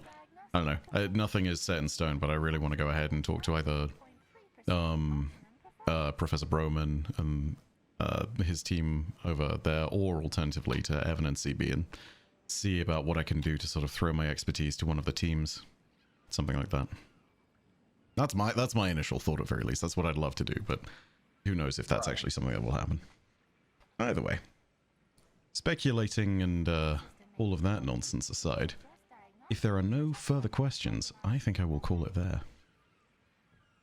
Thank you so much Pretty good place for to your call it. time. This was I Yeah. was gonna say this was amazing, Bye. Thank you so much for coming in. Thank you to all of you, by the way, for hopping in, running this, and being willing to put aside some time for this. It was hella fun. Yeah, absolutely. Thank you for having me. Absolutely. Yeah, And Genuinely. awesome. really quickly to everybody who is watching my stream over on YouTube, thank you so much for tuning in. But also, if you want to go ahead and catch any more of them, on the VOD at very least, every single person who has been in this raid will be linked down below. If you guys go ahead and type your links into chat in our Discord, I will at very least make sure I can throw those out to the people on stream really quickly so that they can go ahead and give you a follow if they haven't already. Note, again, go follow everyone who was on this raid, seriously. Like, if you're not, what are you doing? Because, seriously. Like, you are watching some incredibly talented raiders, as you saw from the entire thing there, but, like, seriously, we got the creme de la creme in here. We literally got the man who soloed the Witness first. Crazy Aussie You got himself. first solo Witness, you've got first solo Nez, you've got I apologize, Con. I'm trying to remember. I remember Oh, I've what done I was gonna nothing. say for I'm you, just but- here. No. And then I'm there still was me. confused why I'm here. Thank you very much, Ares, by the way, for linking Luna in the chat. We go ahead and do this for Yukon. Wait, Bog, did I even link you right, Bog? Yeah, I think so. It's just twitch.tv/Bog on my dog, right? I think so, yeah. Oh, thank you. Yeah. Yeah, same to my chat. Everyone go check out Snazzy Rock, Colin, Luna, and Bife. Don't beat me to my own bro. What the That's 4 of them, and then we need... thank you, by the way, for helping You out with left this, that- Ares. There it is. Left a little early, but there's Fallout plays. Snazzy Rocks. I always choke Snazzes because I always forget that it's 3 Z's, not 2. Yeah, it's 3 Zs, yeah. 3 Z's. Yeah, there we go. Okay, you guys should all have the links you need on Twitch to go ahead and give every single person in this raid team a follow now. As for everybody else who's gone ahead and tuned in, thank you so much for doing so, but I will jump out really quickly, everybody here on the Discord. Bog, Snag, do the same as well. yeah, Bog, Snacky. Snazzy, Khan, Luna, Snacky. thank you so much. I will catch you all very soon. Yeah, it was a pleasure Bye. running with you, man. Have a Take good care. one, bro. Dude. GG's. GG, well Take played. care all. And really quickly to everybody who is left around here on Twitch, I know there are a bunch of people who are asking questions over here, and I just want to go ahead and give you guys in the chat a chance to go ahead and ask some of those just in case. I'll stick around for a few here, but I don't want to make this too long because I do want to go ahead and cut this stream at a certain point in time because we have been going for 3 hours on the dot on the recording side of things. So yeah, I do want to make sure that we can get some of those questions answered though. I see, Aaron, you've been asking a whole bunch. What's Rourke's relationship to Gaul and Callus since they, the Cabal, were the first to cut us out from the light? No relation whatsoever. Cabal light phasing technology and, like, light blocking tech is completely separate from anything to do with Rourke and the Upended. Like, it's a different power. It's not even technically a power, it's technology. If Rourke was to come back to life, how would that be? Not a clue. No idea. But it would be very interesting to see what Bungie decides to do when doing that. Is it possible that the Taken, at the behest of the Witness, stole the Aegis from the Vault as a gift for Rourke? I mean, yeah, that's conceivable. I don't know if it is what happened, and I imagine that Rourke would have been totally capable of doing that for himself. I also don't know if the Witness would have been in the mood to gift Rourke anything. Like, he was assigned to Savathun's throne world, as best I know, kind of as not really punishment, but almost like a demotion. That might be interpretation of some lore, so it might not be correct, but, like, not entirely clear. In Sundered Doctrine, Witness drinks light is a lie, but on the prophecy wall in Vow, it's a truth. That is a good question. So I guess that means that the interpretation you can drink in from the prophecy wall is actually just that, hey, this is what Rourke thinks will happen. It is literally a prophecy, not a guarantee. Also, I didn't know Witness drinks light was a lie, but I guess you are right. I must have done that at some point. Context, recently I did my, where is it? Nope, it's in Legends. Recently, I did go through and get my Sundered solo flawless. So, like, yeah, I did indeed have this come along, and I have been looking at those symbols, but I believe you are correct. Let's see. Do I think Toland will come in at any point this episode? Maybe. I think if he does come in, it's going to be kind of like a last act type thing, but at this point, I think he's just kind of resigned to the background. There are so many characters and so many concepts going on right now that I think it's just a bit, yeah, 50-50-ish. Would feel a little bit last minute unless it was tied into something bigger. Do we know what the Witness's luster is? No, we have no idea. It is never confirmed what it is, it's just stated that it is a thing, and that Rourke uses it partly as a bit of the mechanism to destroy Louprey.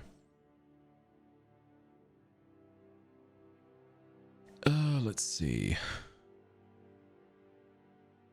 Do we have any clue to what the entity in Vesper's host is? Labine, I'm paraphrasing there.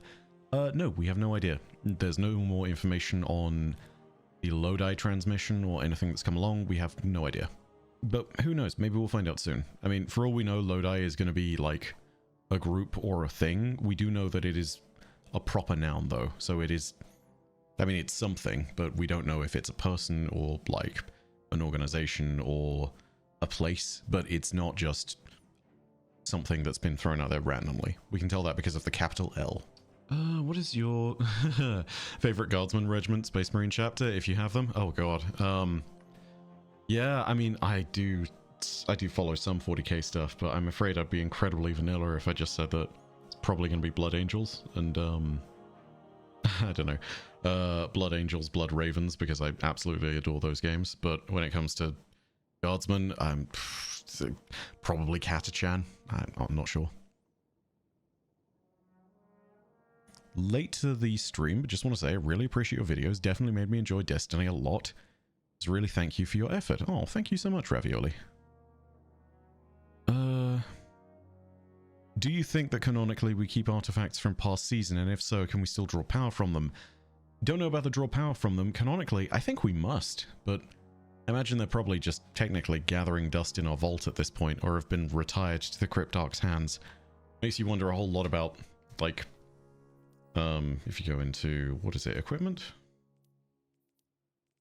Yeah, it makes you wonder about some of the stuff they have in here, because, like, the Acolyte staff in particular, like, basically, this is Rahul sitting there and being like, keep the staff away from me, I don't like it, you know? And then also, like, at a certain point in time, we've given them Kara Bones and, like, a Nightmare Harvester, a Seed of the Tree of Silver Wings, and by the end of this season, literally a Tablet of Ruin. Like, if these are going to the Cryptarchs, which there's nothing to suggest they are, but there's nothing to suggest they aren't, like, yeah, interesting. Scary. Do you think the other disciples will make a future appearance? Potentially. I think they'd need to be built up in the lore a little bit more. Ultimately, there's only like 2 of them that remain outside of Nezarec, so bit questionable. And that's assuming that the Winterbite is actually something that was wielded by a disciple, and it's assuming that the unknown disciple there is separate from the Winterbite disciple. So, yeah, many questions. Do we know the current status of the dissenters who are still sealed in various statues outside the Traveler? I mean, with the Witness defeated, I believe that all of them are basically done and dusted. The only remnants of the Witness remaining are what we find in the Echoes, as best I can tell. I think it's kind of the thing of, like, when we destroyed the Witness, the statues probably became inert. That's my interpretation there. That could be wrong. I don't know. But I have to presume that with the Witness gone, those are now just inert too. How do you Ahamkara fight in Monster Hunter? That's not really a question, but I think I kind of get where you're going. Yeah, I'd love to see one. And how would you do it? I imagine it's probably just something where it ends up being big 4-legged wyvern and yeah, big flash attack from the very front with all the eyes that does damage instead of like Tsitsi Yakuing some dude. Do you think there was an interaction between the Witness and the Winnower, and that's what motivated the Witness to enact the final shape? Oh, 100%. Like, from the raid stuff we get in Salvation's Edge and the dialogue there, it feels very likely that they interacted, but also the final campaign mission before, or rather in Descent, in the cutscene where Zavala is seeing everything that went on, you see them interacting with the Veil. And I'm a big believer of the idea that the Veil is another way of interacting with the Deep, and probably was a means by which the Winnower was able to commune with and create them.